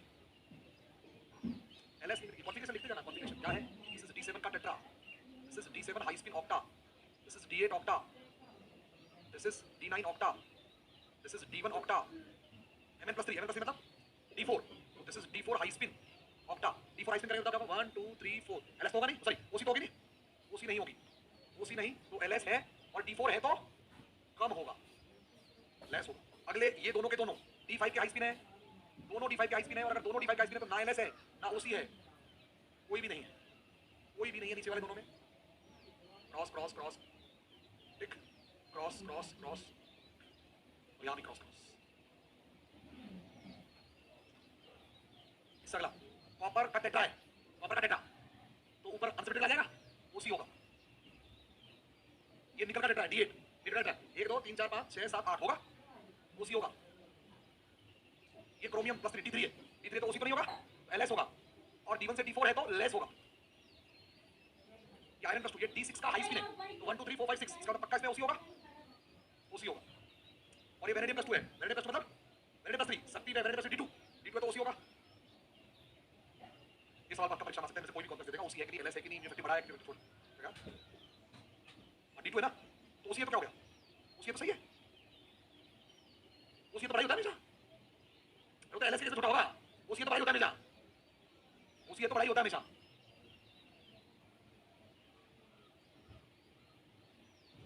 OC है तो बढ़ाई होगा LS के कैसे बढ़ाया छोटा हो सकता है अब आता है temperature independent parameters temperature independent parameter को समझने के लिए जल्दी से समझो कि कई बार क्या होता है बहुत सारे कंपाउंड ऐसे हैं जिन कंपाउंड में दरअसल S जिनका 0 होता है क्या होता है हाँ जिनका S वैल्यू 0 होती है जिनकी μS 0 होता है उसके बावजूद भी वो पैरामीटर होता है जैसे D0 अगर ले लें बताओ D0 की S वैल्यू कितनी होगी 0 क्या होगी तो नॉर्मली D0 वाले डाया होते हैं नॉर्मली D1 से D9 वालों में अनपेड इलेक्ट्रॉन रहते हैं बोला तो नॉर्मली वो पैरा होते हैं अनपेड इलेक्ट्रॉन की वजह से D5 हाई स्पिन भी नॉर्मली पैरा होता है और D10 नॉर्मली डाया होता है ये नॉर्मल केस क्या है और ऐसा कई बार होता है कि जब बहुत सारे से तीन कंपाउंड लेकर बहुत इंटरेस्टिंग कंपाउंड है तीनों कंपाउंडों में अगर हम इनको समझे इसकी स्पीड वैल्यूज पहले समझो। तो आपने बताओ केमेन 4 के बात करके बताओ केमेन 4 में ऑक्सीडेशन स्टेट क्या है? +7 इसका D0 कॉन्फिगरेशन बोला Di + मतलब D2 है और मैग्नीज + मतलब D5 क्या है? होना तो ये चाहिए था इसमें बेसिकली म्यू इफेक्टिव म्यू से बराबर होना चाहिए यानी कि ओनली स्पिन कंट्रीब्यूट कर रही है इसमें ऑर्बिटल कंट्रीब्यूशन नहीं है। अरे यार अभी पीछे देखा यार पीछे देखा बताओ D5 आइसपिन क्या होता है? बताओ D5 आइसपिन क्या होता है? बराबर होता है कि नहीं होता है वो? तो अगर हम D5 आइसपिन के केस में इसको छोड़ देते हैं अगर हम D5 आइसपिन के केस में तो D5 आइसपिन में पूरा म्यू इफेक्टिव म्यू से बराबर है इसका मतलब म्यू कंट्रीब्यूट नहीं कर रहा क्या बोले म्यू कंट्रीब्यूट तो बताओ इसमें केवल कौन कंट्रीब्यूट कर रहा है म्यू कंट्रीब्यूट नहीं कर रहा। बीच वालों में हमने देखा था जैसे ये देखा ऑर्बिटल कंट्रीब्यूशन था उसमें म्यू तो था ही म्यू भी कंट्रीब्यूट कई कंपाउंड में ऐसे पढ़ने हैं असल में जिनमें म्यू होता ही नहीं है फिर भी वो पैरामैग्नेटिक होते हैं इसका मतलब सिर्फ उनमें कौन कंट्रीब्यूट करेगा म्यू एल यानी कि कौन सा पैरामैग्नेटिज्म ऑर्बिटल पैरामैग्नेटिज्म कौन सा। अब हम ऐसे लोगों से मिल रहे हैं जिनमें टोटल स्पिन तो उनकी 0 है बताओ D0 का मतलब अनपेयर्ड इलेक्ट्रॉन 0 क्या का मतलब टोटल स्पिन 0 क्या टोटल स्पिन तो 0 है फिर भी वो पैरामैग्नेटिक है क्या है और उस पैरामैग्नेटिक की वजह क्या है दरअसल म्यू एल ऑर्बिटल पैरामैग्नेटिज्म है कौन सा वाला है तो वही पढ़ने वाले अब ऑर्बिटल पैरामैग्नेटिज्म कहां से आया K-4 में पैरामैग्नेटिज्म कैसे आया K-4 में जबकि K-4 में तो टोटल स्पिन 0 है उसके बावजूद भी ये पैरामैग्नेटिज्म कैसे आया आंसर बहुत सिंपल है एक्चुअली अब तक हम जो म्यू निकालते हैं वो जो फार्मूला यूज करते हैं 4s * s+1 या l * l अब तक हम जब भी निकालते हैं बताओ म्यू क्या निकालते हैं √4s * s+1 निकालते हैं क्या और बताओ म्यू कैसे निकालते हैं √l * l+1 निकालते हैं क्या और आप मुझे बताओ इन दोनों को निकालने के लिए आप जब l और s निकालते हो तो ये l और s क्या बना के निकालते हो ग्राउंड स्टेट बना के ये l और s किससे निकालते हो आप ग्राउंड स्टेट बना के निकालते हो क्या इसका मतलब मान के चलते हैं कि सारे इलेक्ट्रॉन ग्राउंड स्टेट में है इसलिए हम ग्राउंड स्टेट का l लेते हैं ग्राउंड स्टेट का s लेते हैं और ग्राउंड स्टेट का ls और j लेके आज तक हमने सारे कैलकुलेशन किए हैं मालूम कई सारे मॉलिक्यूल ऐसे हों जिनमें ग्राउंड स्टेट के साथ साथ उनकी जो फर्स्ट एक्साइटेड स्टेट है उसमें भी इलेक्ट्रॉन की पॉपुलेशन बढ़ जाए फिर तो फर्स्ट एक्साइटेड स्टेट भी कंट्रीब्यूट करने लगेगी ना। नॉर्मली क्या मानते हैं नॉर्मली क्या मानते हैं ये ग्राउंड स्टेट एक्साइटेड है मानते हैं नॉर्मली सारे इलेक्ट्रॉन यही है नॉर्मली क्या मानते बोलो नॉर्मली क्या मानते बताओ सारी कैलकुलेशन यही हो रहा है हम सारी इक्का दुक्का ऐसे वो नेगलिजिबल मानते हैं लेकिन क्या हो किसी मॉलिक्यूल में यहां भी पॉपुलेशन ठीक ठाक हो और इनमें भी पॉपुलेशन कंसीडरेबल हो जाए इसका मतलब ऐसे केस में आपको इसका भी एल और एस लेना पड़ेगा क्या यस लेना पड़ेगा बराबर इसका मतलब बहुत सारे मॉलिक्यूल ऐसे होते हैं जिनमें फर्स्ट एक्साइटेड स्टेट कंट्रीब्यूट कर जाती है उनके मैग्नेटिक मोमेंट्स में इसीलिए उनका s 0 होते हुए भी ओवरऑल मैग्नेटिक मोमेंट 0 नहीं होता पैरामैग्नेटिक होते हैं उसका बेहतरीन एग्जांपल है K-4 मैंने बताया था याद करो K-4 में दो बैंड आती है याद करो एक यहां से ये वाली बैंड और ये वाली बैंड बोल रहा है ये वाली बैंड होती है वो तो K-4 के रंग के लिए रिस्पांसिबल होती है जो हमने पढ़ी थी कौन सी बैंड होती है LNCT अरे LNCT यार ये जो LNCT बैंड है ये रिस्पांसिबल होगी किसके लिए कलर के लिए और जो दूसरी बैंड आती है ना ये वाली जो यूवी में आती है वो रिस्पांसिबल होती है उसके मैग्नेटिक मोमेंट के लिए ये इलेक्ट्रॉन ऊपर चले जाएंगे तो अनपेयर्ड हो जाएंगे बोलो यार और अनपेयर्ड हो जाएंगे तो फिर अनपेयर्ड इलेक्ट्रॉन कंट्रीब्यूट करने लगेगा किसमें मैग्नेटिक मोमेंट में अभी तो यही पेयर्ड है ना बोलो यार लेकिन ऊपर जाने के बाद अनपेयर्ड हो जाएगा ना तो उस अनपेयर्ड इलेक्ट्रॉन का कंट्रीब्यूशन हो जाएगा मैग्नेटिक मोमेंट और बोलो तो आगे बना के रखा होगा नहीं बना के देख लेते हैं ये तो अनपेयर्ड इलेक्ट्रॉन है ये यहां से उठ के यहां चला जाएगा और फिर ये कंट्रीब्यूट करेगा काई में इसमें कंट्रीब्यूट करेगा बताओ हां कंट्रीब्यूट इन मैग्नेटिक मोमेंट यही एग्जैक्ट वजह है समैरियम और यूरोपियम की भी समैरियम और यूरोपियम में भी उनका कैलकुलेटेड तो 0 आता है लेकिन उसमें कैलकुलेटेड लगाता है ऑब्जर्वर लगाता है क्योंकि ऑब्जर्वर में कौन कंट्रीब्यूट करती है उनकी फर्स्ट एक्साइटेड स्टेट कौन समझ में आ गया छाप लीजिए इसी को बोलते हैं टेंपरेचर इंडिपेंडेंट पैरामीटर्स न्यूएल कंट्रीब्यूट करेगा यही से पीछे चलिए यही टॉपिक डालो टेंपरेचर इंडिपेंडेंट इसमें जो पैरामीटर है उसी को पढ़ने वाले हैं टेंपरेचर इंडिपेंडेंट पैरामीटर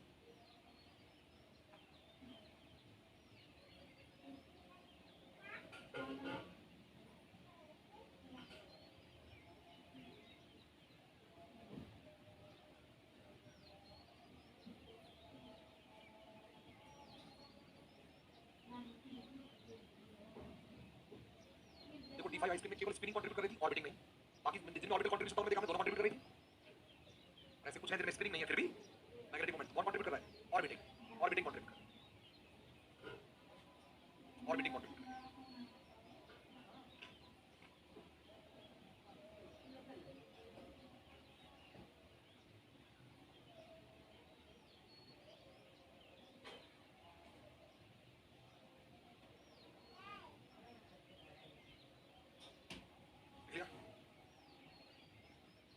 आपसे पूछ सकता है दो बैंड आती है बताओ कौन सी बैंड है जो कंट्रीब्यूट करती है उसके मैग्नेटिक मोमेंट में हायर एनर्जी वाली बैंड उसके मैग्नेटिक मोमेंट में कंट्रीब्यूट जैसे जैसे ही इलेक्ट्रॉन पर जाएगा देखो जैसे ही इलेक्ट्रॉन पर जाएगा देखो T2 स्टार सिमेट्रिकल हो जाएगा और कंट्रीब्यूशन आ जाएंगे जैसे ही वो इलेक्ट्रॉन ऊपर जाएगा T1 सिमेट्रिकल हो जाएगा ये बड़ा है ऑर्बिटल कंट्रीब्यूशन आने के लिए T1 सिमेट्रिकल होना चाहिए ना यार देखो उस इलेक्ट्रॉन के ऊपर जाने से अनसिमेट्रिकल हो जाएगा वो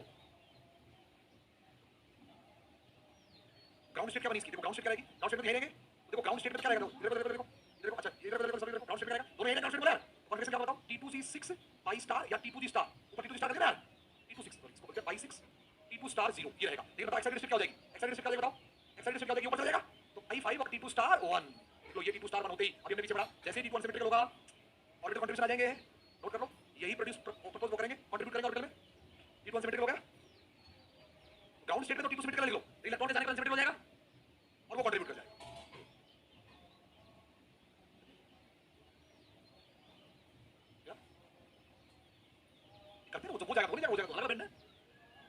रहेगी वहां पे रहेगी। एक्साइटेड स्टेट कंट्रीब्यूशन बोलते हैं, क्या बोलते हैं? Excited state contribution in magnetic moment. देखो समैरियम और यूरोपियम में एक्जेक्टली यही होता है, एक्जेक्टली यही होता है समैरियम यूरोपियम में कि एक्साइटेड स्टेट कंट्रीब्यूट करती है। और लिखो समैरियम यूरोपियम में इसलिए ऑब्जर्व्ड कैलकुलेटेड से डेविएट करता है। Same reason goes to the samarium europium.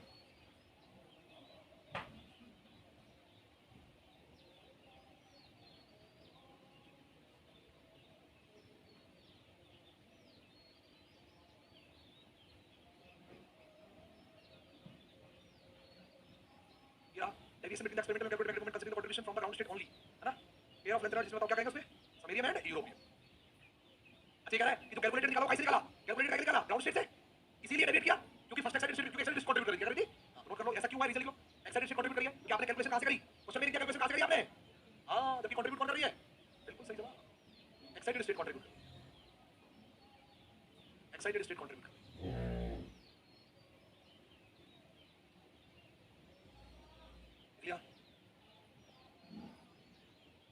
भैया। हाँ बताओ, अच्छा ये कह रहा है कि बताओ कौन सा है जिसका जीरो आ रहा है लेकिन कैलकुलेटेड फोर्स ऑब्जर्व जीरो नहीं आ रहा। जीरो क्यों आ रहा है? बिकॉज़ ग्राउंड स्टेट से क्या होगा कैलकुलेट हो रहा है और ये क्यों आ रहा है? लिख लो एक्साइटेड स्टेट कंट्रीब्यूशन हुआ है, नोट कर लीजिए। हां जीरो वाला तो ये यूरोपियन ही, जीरो वाला यूरोपियन। डेविएशन दोनों में आता है, जीरो यूरोपियन में निकालो, यूरोपियन कंट्रीब्यूशन के जीरो आ जाएगा, जी लगा जीरो को जीरो आ जाएगा यूरोपियन, जी के जीरो आ जाएगा यूरोपियन। समैरियम में तो ऑब्जर्व डेविएट करता है पर कैलकुलेटेड भी जीरो नहीं आता, डेविएशन की वजह एक्साइटेड कंट्रीब्यूशन है। रीजन तो सेम है दोनों में, किसी में जीरो है तो जीरो से बढ़ जा रहा है, किसी में जीरो नहीं है कुछ हो जा रहा है। बात क्या लिखेंगे? केएमएनओ4 यूरोपियम और समैरियम। क्या लिखेंगे बताओ? ये केस में म्यू ऑब्जर्व, तीनों केस में क्या आएगा? म्यू ऑब्जर्व म्यू कैलकुलेटेड के बराबर नहीं आएगा। कारण क्या है? तीनों में कारण क्या है? एक्साइटेड स्टेट कंट्रीब्यूशन है इन मैग्नेटिक मोमेंट। और कौन से कंट्रीब्यूशन है? Orbital contribution magnetic. अच्छा इनमें से किस किस का म्यू कैलकुलेटेड जीरो आएगा? इसका जीरो, इसका जीरो, इसका जीरो नहीं होता है, नॉन जीरो नहीं होता, इसका समझ लो समैरियम का जीरो नहीं होता है। डेविएशन तीनों में आ रहा है, किसी में जीरो कैलकुलेट आ रहा है लेकिन आ नहीं रहा जीरो ऑब्जर्व, किसी में कैलकुलेट जीरो नहीं आ रहा लेकिन ऑब्जर्व से भी ज्यादा आ रहा है। डेविएशन तीनों में आ रहा है बट जीरो कैलकुलेशन केएमएनओ और यूरोपियम की है।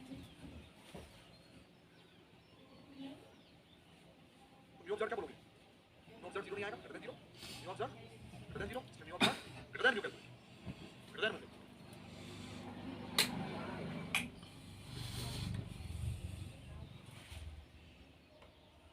ठीक है, कंट्रीब्यूट कौन कर रही? हम अब तक कैलकुलेट कैसे करते थे और कंट्रीब्यूट कर कौन रही? मैं मान के चलते थे सारी पॉपुलेशन ग्राउंड में रहती है, कई लोग उसको रहने चले जाते हैं तो ठीक ठाक चले जाते हैं, कौन करना पड़ेगा? ठीक है, अब आती है डायमैग्नेटिक कपलिंग। डायमैग्नेटिक कपलिंग ऐसी करती है कि कईयों का कैलकुलेटेड तो नॉन जीरो आता है लेकिन उनका ऑब्जर्व जीरो आता है, जैसे कॉपर है, कॉपर का एसिड है, इसका कैलकुलेटेड करेंगे तो इससे copper plus 2 complex, copper plus 2 D9 और D9 का जीरो नहीं होगा, मतलब इलेक्ट्रॉन बनाएगा यार, बट इनका ऑब्जर्व ये डायमैग्नेटिक होता है। उसकी वजह है इनका जो इलेक्ट्रॉन है अनपेड इलेक्ट्रॉन D9 वाला, इन लोग कपल कर जाता है, नोट कर लो। इस तरह से D9 वालों में डायमैग्नेटिक कपलिंग होती है, लिख लीजिए। ये वाला कौन होता है? अनपेड इलेक्ट्रॉन कई बार कपल कर जाता है, अनपेड इलेक्ट्रॉन कई बार कपल कर जाता है।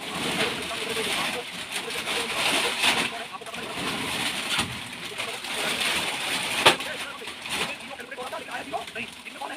इनमें कैलकुलेट जीरो नहीं वाला लेकिन आज हो रहा है,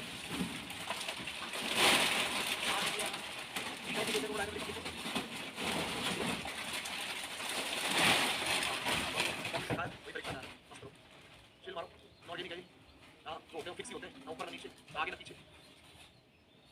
इससे क्या करो? डायमैग्नेटिक जल्दी करो यार, 2 घंटे ज्यादा हो गए इसी टॉपिक पे। मैग्नेटिज्म तो धीरे-धीरे पढ़ा रहा हूं भाई, ये सवाल हो जाएंगे। रीजन क्या है? एक लॉन्ग रीजन है, मोनोमर मान के निकालते हैं और वो मर क्या चुके होते हैं? 2 मर चुके होते हैं लेकिन वो 2 मर कहते हैं 1 मर है लेकिन वो 2 मर है। डाइमराइज इसलिए इनको डायमैग्नेटिक कपलिंग बोलते हैं, डायमैग्नेटिक डाइमराइज बोलते हैं। क्या बोलते हैं? Diamagnetic dimerise. अब ये मोस्ट इंपॉर्टेंट क्वेश्चन है, दी मोस्ट, जो खूब परीक्षाओं में आता है नेट में, spin crossover phenomenon. Spin crossover phenomenon बहुत परीक्षाओं में नॉर्मली उन कॉम्प्लेक्स में पाया जाता है ऑक्टाव में जो हाई स्पिन और लो स्पिन दोनों फॉर्म एग्जिस्ट करते हैं। याद करो हाई और लो कहां एग्जिस्ट करेगा? D4 से D7, उससे पहले उससे बाद में हाई और लो का कॉन्सेप्ट नहीं बोलो, क्योंकि D4 से D7 में वो हाई स्पिन भी होते हैं और लो स्पिन भी होते हैं। उन्हीं कॉम्प्लेक्सेस में ये स्पिन क्रॉसओवर फिनोमेनन पाया जाता है। स्पिन क्रॉसओवर फिनोमेनन का मतलब है अगर एक कोई भी कंपाउंड लें और उस कंपाउंड का कोई भी म्यू ऑब्जर्व्ड या मैग्नेटिक मोमेंट कैलकुलेट करें और मान लो x आया, तो बहुत सारे कंपाउंड ऐसे होते हैं जिनका मैग्नेटिक मोमेंट कांस्टेंट नहीं होता है और टेंपरेचर या प्रेशर वेरी करने से उनका मैग्नेटिक मोमेंट चेंज हो जाता है और वो कभी-कभी लो स्पिन से हाई स्पिन और हाई स्पिन से लो स्पिन क्रॉस कर जाते हैं। इसको बोलते हैं स्पिन क्रॉसओवर फिनोमेनन। क्या बोलते हैं इसको? Spin crossover phenomenon. क्या मतलब है अभी समझाता हूं। बहुत सारे, जैसे मान लीजिए मैंने एक आयरन लिया और आयरन के 2 कॉम्प्लेक्स, अगर मुझसे कोई कहे कि आयरन के कॉम्प्लेक्स में इसकी स्पिन बताओ तो मैं कह दूंगा बहुत आसान है भैया, इसको वीक फील्ड लिगेंड मानो और वीक फील्ड निकाल के आप आराम से निकाल दोगे। ये हाई स्पिन का D6 बन जाएगा बोलो भाई, और हाई स्पिन का D6 मार के अनपेड इलेक्ट्रॉन कैलकुलेट कर लोगे आप, इसका म्यू ऐसे निकाल लोगे ना यार।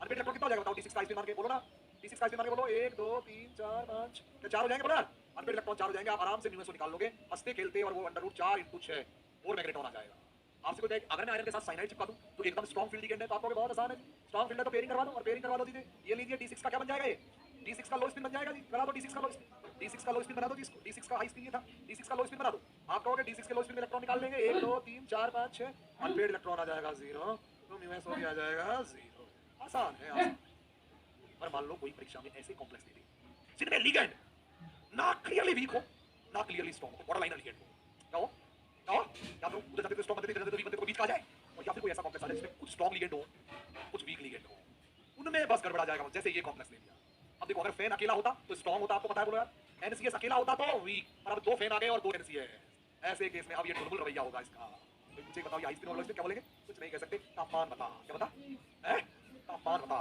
लो टेंपरेचर्स पर ये लो स्पिन एग्जिस्ट करेंगे दरअसल और हाई टेंपरेचर्स पर ये हाई स्पिन एग्जिस्ट करेंगे एक्जेक्टली लो टेंपरेचर पर लो स्पिन रहेंगे न्यूमेंस को 0 मिलेगा इनका बोलो हाई टेंपरेचर पर हाई स्पिन रहेंगे और टेंपरेचर के साथ चीजें बदलती रहेंगी अब ये टेंपरेचर के साथ स्मूथ बदलेगा मतलब धीरे धीरे धीरे धीरे बढ़ेगा लो से हाई या एक साथ बढ़ेगा टू लो हाई इसी को बोलते हैं दो तरह की स्पिन क्रॉसओवर होती है लो से हाई जाता है तो दो तरह से क्रॉस करता है एक तो बिल्कुल स्मूथ क्रॉस कभी कभी पार्टी करते हैं बिल्कुल स्मूथ वो ऐसे चढ़ेंगे और वैसे एक बोलते हैं ग्रेजुअल क्रॉसओवर और एक बोलते हैं अब्रप्ट क्रॉसओवर क्या बोलते हैं ग्रेजुअल क्या बोले धीरे धीरे धीरे धीरे और एक बोलते हैं अब्रप्ट क्रॉसओवर दो तरह के स्पिन क्रॉसओवर में कौन-कौन से ग्रेजुअल और अब्रप्ट क्रॉसओवर नॉर्मली कितने मिलेगा बॉर्डर लाइन और लिगेंड मिलेगा कुछ स्ट्रांग होंगे और कुछ वीक होंगे या तो ऐसे लिगेंड होंगे जो स्ट्रांग के बीच में लाई करते होंगे उनमें क्रॉसओवर होता है दो तरह का क्रॉसओवर होता है एक बोलते हैं अब्रप्ट स्पिन क्रॉसओवर एक बोलते हैं ग्रेजुएशन ग्रेजुअल का मतलब धीरे धीरे देखो लो स्पिन बोला यार धीरे धीरे हाई हो गया बोला ना जब बोला यार लो से हाई धीरे धीरे और अब्रप्ट का मतलब आगे बढ़ाना का ये रही अब्रप्ट का मतलब यहां पर लो है ना अब्रप्ट क्या बोलते हैं इनको अब्रप्ट स्पिन क्रॉसओवर वाले और बोलो अच्छा नॉर्मली अब्रप्ट तो ये छोड़ गाने को ये बात समझ अब्रप्ट नॉर्मल का ये मत लिखना हिंदी में चल करके फालतू का ये समझ आ गया आपको नॉर्मल अब्रप्ट क्या बताऊं तो ये क्या most of the temperature low spin बनाएगा क्या बनाएगा एक टेंपरेचर आएगा जिस टेंपरेचर के तुरंत बाद वो बिल्कुल लो से हाई बन जाएगा और उस टेंपरेचर को बोलेंगे स्पिन ट्रांजिशन टेंपरेचर एसटी क्या बोलेंगे स्पिन ट्रांजिशन टेंपरेचर जिसके तुरंत बाद ही हाई स्पिन बन जाएगा ऑलराइट इसलिए इस तरह के सवाल आते हैं परीक्षा में अच्छा आपको इनकी स्टेट याद होनी चाहिए इसलिए D4 D5 D6 D7 चारों की स्टेट याद होनी चाहिए इनकी हाई स्टेट में कौन सी होती है ग्राउंड स्टेट और लो स्पिन में कौन सी होती है ये आपने पढ़ी होगी हमने D4 की निकाली देखो 5 इजी आई थी देखो आप देखो अगर 5 इजी आई ना तो 5 इजी आई थी इसकी 6 7 जी आई थी इसकी 5 थी इसकी 4 थी ये सब याद होनी चाहिए आपको इनकी हाई स्पीड याद होनी चाहिए लो स्पिन बनाओ कुछ लेगा फलाने टेंपरेचर पे कौन सी स्टेट एग्जिस्ट कर रहा है 40 बताना पड़ेगा उसको अरे बोलो यार और डिमांड कौन सी कर रहा है बताना पड़ेगा हाई स्पीड कौन सी है उसकी ऑलराइट ये पहले निकाल चुके इसको समराइज किया मैंने और गलत तरह से समराइज किया है और गलत और या देखो तरह से समराइज किया मैंने हाई स्पीड लो स्पिन को निकाल के रख रखी है ये सब याद होनी चाहिए आपको पता होना चाहिए D4 की लो स्पिन में कौन सी बनती है D5 की लो स्पिन में कौन सी बनती है D6 की लो स्पिन में D7 की लो स्पिन में कौन सी होती है आपके वो एनर्जी स्टेट स्प्लिटेड स्टेट एक्सप्लिटेड स्टेट सॉरी बोलो ये पक्का ये टेबल याद होनी चाहिए मैं कह रहा हूं ये टेबल 100% आपको कंटस्ट होनी चाहिए सवाल परीक्षा में पूछेगा इसमें पूछेगा बताओ फलाने टेंपरेचर क्या है डिफरेंट टेंपरेचर क्या निकाल सकते हो चाहो तो आप याद करो आपको निकालना है D6 लो स्पिन निकाल लोगे ऐसे करके निकालोगे यहां निकालो L निकालो S निकालो फिर आएगा F या G उसको स्प्लिट करवा लो और स्प्लिट करके जो ग्राउंड शेप बनती है वो ग्राउंड शेप ले लो अरे करवाओ यार 2 2 केस करके मैंने निकाल दिया ग्राउंड शेप निकाली थी हो गई अब्रप्ट स्पिन चेंज कौन दिखाते हैं कौन-कौन से लोग हैं जो अब्रप्ट एग्जांपल आपको बताना चाहिए अब्रप्ट स्पिन चेंज कौन-कौन से दिखाते हैं क्रोमियम का जैसे CrDP वाला मैग्नीज Cp2 वाला Mn का Fe NCS2 वाला और कोबाल्ट का Terp वाला ये सब वो है जो क्या दिखाते हैं अब्रप्ट स्पिन चेंज इसमें कोई कांसेप्ट नहीं आपको बताना चाहिए अब्रप्ट कौन दिखाते हैं ठीक है और ग्रेजुअल स्पिन चेंज कौन दिखाते हैं ये आपको बताना चाहिए क्या आपको ये वाली कहानी समझ में आ गई अब इसके सवाल मैं करा देता हूं क्वेश्चन इसके कैसे होंगे क्वेश्चन मैं करा देता हूं क्वेश्चन कैसे बहुत सवाल आ रहे हैं इसके लिए बहुत सारे सवाल क्वेश्चन कैसे पूछेगा मान लो आपको दे देगा Fe क्वेश्चंस की बात क्वेश्चन क्या वो कह देगा Fe फैन का 2 NCS का किस तरह के सवाल आते हैं एक तो वो क्या करता है दो टेंपरेचर देता है आपको और दो टेंपरेचर पे पूछते बताओ इस टेंपरेचर और उस टेंपरेचर पे मैग्नेटिक मोमेंट कितना है इसका बोलेगा 100 केल्विन और 300 केल्विन पे मैग्नेटिक मोमेंट क्या है पूछेगा 100 केल्विन और 300 केल्विन पे मैग्नेटिक मोमेंट अगर लो टेंपरेचर दिया हो तो क्या मानना है और हाई टेंपरेचर दिया हो तो क्या मानना है हाई स्पीड समझ में आ गया तो क्या करेगा आपको ऐसे केसेस में दो टेंपरेचर पे मैग्नेटिक मोमेंट पूछेगा आपसे वो पूछेगा बताओ T1 केल्विन और T2 केल्विन सपोज कीजिए 100 केल्विन और 300 केल्विन पूछेगा मैग्नेटिक मोमेंट बताओ कैसे निकालोगे बताओ मैग्नेटिक मोमेंट बताओ लो टेंपरेचर का मानोगे लो स्पिन ऐसे केस में इसको D6 का लो स्पिन मान के निकाल देना और ऐसे केस में D6 का हाई स्पिन मान के निकाल देना क्या आपको समझ में आ गया कितने लोगों को समझ में आ गया कहां से करना है से पीछे यही सर बहुत इंपॉर्टेंट है स्पिन क्रॉसओवर बहुत इंपॉर्टेंट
घोड़ा लगा चला जाओ वो नंबर हो गए थे पैसे भेजिए हैं 500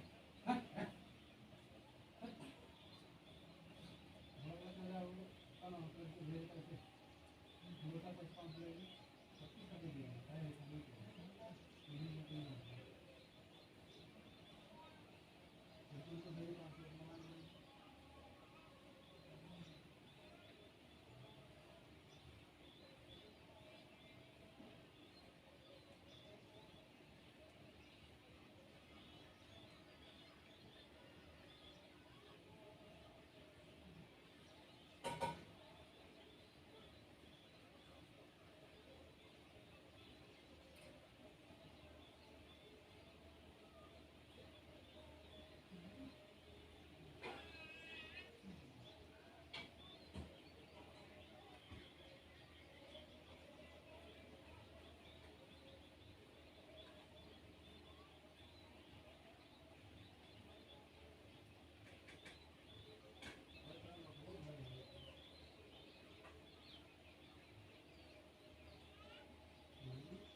सवाल करते हैं क्वेश्चन का टाइप कैसे आएगा टाइप 1 टाइप 1 क्या आएगा अब्रप्ट वालों के लिए इस तरह का सवाल आएगा वो गिवन टेंपरेचर गिवन टेंपरेचर पूछेगा एक लो एक हाई टाइप 2 सवाल कैसे बहुत रेयर आते हैं ऐसे आ सकते हैं वो आप क्या करेगा स्पिन इक्विलिब्रियम का सवाल देगा कैसे देगा अगर स्पिन इक्विलिब्रियम वाले हो गए स्पिन इक्विलिब्रियम क्या होता है स्पिन इक्विलिब्रियम का मतलब ये ग्रेजुअल वालों में आएगा ग्रेजुअल का मतलब जब इधर को जब कोई धीरे धीरे स्पिन कर रही होगी धीरे धीरे तो किसी भी मोमेंट पे उसमें हाई स्पिन और लो स्पिन दोनों रहेंगे किसी मोमेंट उसमें हाँ ये मान लो यहाँ हाई स्पिन पहुंचा लो से तो जब बीच का रास्ता होगा तो दोनों रहेंगे जैसे कैसे बीच के रास्ते में हाई स्पिन और लो स्पिन का वो इक्विलिब्रियम रहेगा इसी को बोलते हैं स्पिन इक्विलिब्रियम टेंपरेचर बढ़ाएंगे टेंपरेचर इंक्रीज करेंगे तो ये हाई की तरफ जाएगा टेंपरेचर इंक्रीज करेंगे तो ये टेंपरेचर डिक्रीज करेंगे तो ये लो की तरफ आएगा आप मान लो किसी पर्टिकुलर टेंपरेचर पे आपको हाई स्पिन और लो स्पिन दोनों का दे दिया आपको अमाउंट कि हाई स्पिन इतना है मॉलिक्यूल लो स्पिन इतना है मतलब उनका अमाउंट दे दिया परसेंटेज ऑफ अमाउंट मतलब आपसे नेगेटिव मोमेंट पूछ लिया तो आप बहुत आसानी से निकाल सकते हो एट इक्विलिब्रियम अगर आपको निकालना हो म्यू इफेक्टिव या म्यू निकालना हो तो आप कैसे निकालेंगे म्यू अगर इक्विलिब्रियम म्यू निकालेंगे तो म्यू हाई स्पिन का निकाल लेना इनटू हाई स्पिन का मोल फ्रैक्शन मल्टीप्लाई कर देना प्लस म्यू लो स्पिन का निकाल लेना इनटू लो स्पिन का मोल फ्रैक्शन मल्टीप्लाई कर देना नोट कर लीजिए कुछ भी नहीं जितना हाई स्पिन है जितना लो स्पिन को फ्रैक्शन को मल्टीप्लाई कर समझ आ गया कितना अमाउंट बीच के टेंपरेचर लो में कितना हाई में है तो लो स्पिन का अमाउंट लो स्पिन के मोल फ्रैक्शन को मल्टीप्लाई कर देना लो स्पिन के नेगेटिव मोमेंट से और हाई स्पिन के नेगेटिव मोमेंट से मल्टीप्लाई कर देना हाई स्पिन के उसको फ्रैक्शन को मोल फ्रैक्शन को खत्म दोनों जोड़ देना दोनों को जोड़ देना खत्म एट इक्विलिब्रियम म्यू जो होगा उसमें जो हाई स्पिन और लो स्पिन दोनों आएंगे और दोनों कितने आएंगे तो उनके मोल फ्रैक्शन से देख लेंगे उनके मोल फ्रैक्शन से देख लेंगे उनके मोल फ्रैक्शन से चेक कर लेंगे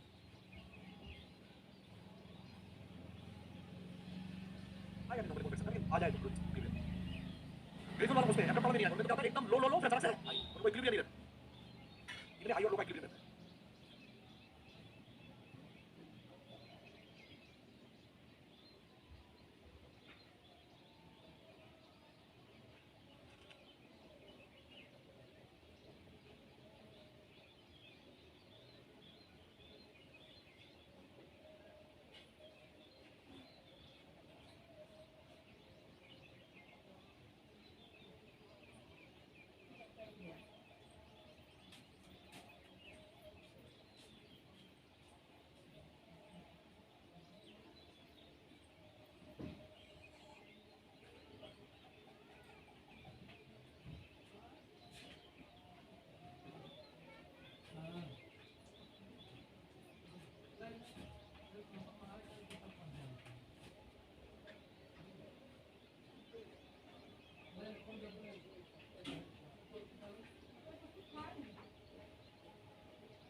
है उसका हाई स्पिन कितना परसेंट है और लो स्पिन कितना परसेंट है, तो परसेंटेज को फ्रैक्शन में बदल देना, मतलब 25% तो हो जाएगा उसका, राइट बोलो। जैसे वो कहेगा भाई कोई कंपाउंड है, कोई कंपाउंड देगा एक्सवाइजेड कंपाउंड है, एफई कोई भी देगा ना, कोई भी लिगेंड है, L6 लिगेंड है, वो हाई स्पिन लो स्पिन का इक्विलिब्रियम करेगा, हाई स्पिन लो स्पिन इक्विलिब्रियम करेगा, हाई स्पिन और लो स्पिन का इक्विलिब्रियम दिया हुआ है और ये इक्विलिब्रियम पे मौजूद है, इक्विलिब्रियम पे इसका अमाउंट मान लो, लो स्पिन हाई स्पिन का अमाउंट देगा, इक्विलिब्रियम पे मान लो ये 25% है और ये मान लो 25% है और ये मान लो किसी एट पर्टिकुलर टेम्परेचर 75% है, तो आप इसका मोल फ्रैक्शन ले लेना 1/4, इसका मोल फ्रैक्शन ले लेना 3/4, इसका म्यू उसका म्यू से निकाल लेना मल्टीप्लाई करके जोड़ देना, समझ आ गया?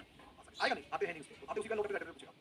अब आता है spin cross of phenomenon coordination number 4 में, कोऑर्डिनेशन नंबर 4 में नॉर्मली स्पिन इक्विलिब्रियम की कहानी होती है, सेम कहानी होती है, बस फर्क कितना है कोऑर्डिनेशन नंबर 4 में, कोऑर्डिनेशन नंबर 4 में तो हाई स्पिन और लो स्पिन चेंज होगा ना, तो केवल स्पिन नहीं बदलेगी, याद रखो कोऑर्डिनेशन नंबर 4 में शेप भी बदलती है, क्या बदलती है? इसलिए निकल +2 के जो कंपाउंड होते हैं और हाई स्पिन और लो स्पिन के इक्विलिब्रियम में होते हैं वो कोऑर्डिनेशन नंबर 4 में, तो लिख लीजिए वो लो स्पिन पर क्या एग्जिस्ट करेंगे, स्क्वायर प्लेनर क्या होंगे, और हाई स्पिन पर क्या एग्जिस्ट करेंगे, यस लिख लीजिए वो लो हाई स्पिन के इक्विलिब्रियम में होते हैं, तो हाई स्पिन पर वो टेट्रा है, टेट्रा टेट्रा है, समझ में आया? तो लो स्पिन पे लो टेम्परेचर स्क्वायर प्लेनर मानना है, हाई स्पिन पे हाई टेम्परेचर टेट्रा है, नोट कर लो, बस हो गया काम, नोट कर लो।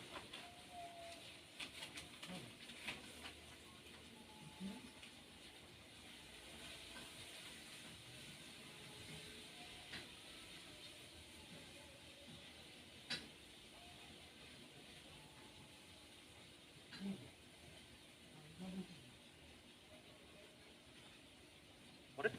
That's it, magnetism खत्म हो गया, खत्म हो गया।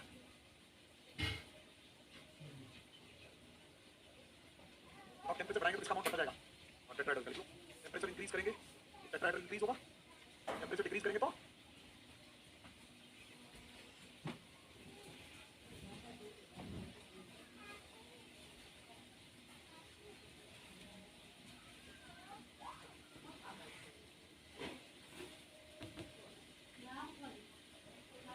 टेम्परेचर बढ़ाएंगे तो ये बढ़ेगा, टेम्परेचर बढ़ाएंगे तो इस तरफ जाएंगे, टेम्परेचर घटाएंगे तो इस तरफ।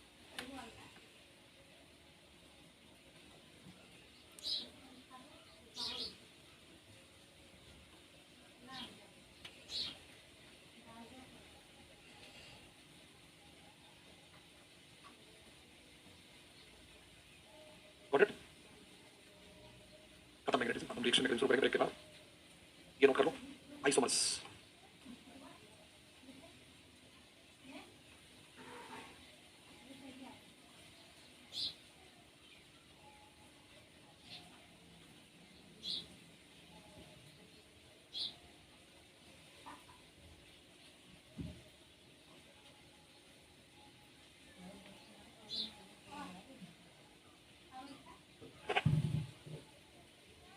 क्लियर? वैसे का कोई मतलब नहीं है, ये तो कोई भी लिख देगा magnetic moment. Highest magnetic moment किसका होगा, हाईएस्ट मैग्नेटिक मोमेंट कैसे देखते हैं, अनपेयर्ड इलेक्ट्रॉन देखो पहले तो, जिसका म्यू हाई हो और फिर म्यू में भी जिसका ऑर्बिटल कंट्रीब्यूशन होगा उसका और भी हाई होगा, क्या होगा और भी हाई। देखो ये तो स्क्वायर प्लेनर है D8 का, ये तो D8 का स्क्वायर प्लेनर है, तो D8 का स्क्वायर प्लेनर में तो बताओ कितना होगा, अनपेयर्ड इलेक्ट्रॉन 0 होता है, तो इसका तो होगा नहीं पक्का, बाकी अनपेयर्ड इलेक्ट्रॉन निकाल लो, कैलकुलेट कर लो अनपेयर्ड इलेक्ट्रॉन, कैलकुलेट करो सब में, तो बी आंसर आएगा, क्योंकि उसके अंदर ऑर्बिटल कंट्रीब्यूशन भी आएगा शायद, है ना, बोलो, सो बी आंसर आ जाएगा। इनमें से कौन सा कॉम्प्लेक्स है जो ओसी दिखाता है ऑर्बिटल कंट्रीब्यूशन,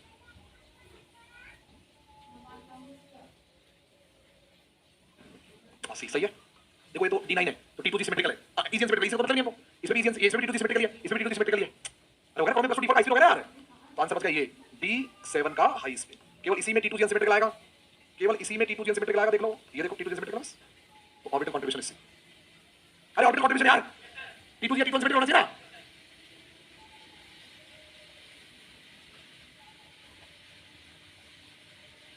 कॉपर का मैग्नेटिक मोमेंट कितना आया है, इसका मतलब ये μSO से ज्यादा आया है, इसको किससे एक्सप्लेन कर सकते हो बताओ, कॉपर का मैग्नेटिक मोमेंट ज्यादा है म्यूएसओ से, रूम टेंपरेचर पे ज्यादा है तो मतलब क्या होगा, कॉपर तो ऑर्बिटल कंट्रीब्यूशन हो नहीं सकता, कॉपर कॉम्प्लेक्स बोल रहा है, कॉपर कॉम्प्लेक्स तो ऑर्बिटल कंट्रीब्यूशन होगा नहीं ऑक्टेट में, तो क्या होगा एलएस कपलिंग, एलएस कपलिंग का फार्मूला आ जाएगा आंसर। अरे यार कॉम्प्लेक्स रखा है ना, कॉम्प्लेक्स क्या रखा है, कॉम्प्लेक्स मतलब कॉम्प्लेक्स में ये फार्मूला लगता ही नहीं है, ये वाले तो ये तो आयनों का फार्मूला है यार, और कॉपर तो D9 है, और D9 तो एलएस कपलिंग है, क्या है एलएस कपलिंग फार्मूला यही होता है। अरे क्या हुआ,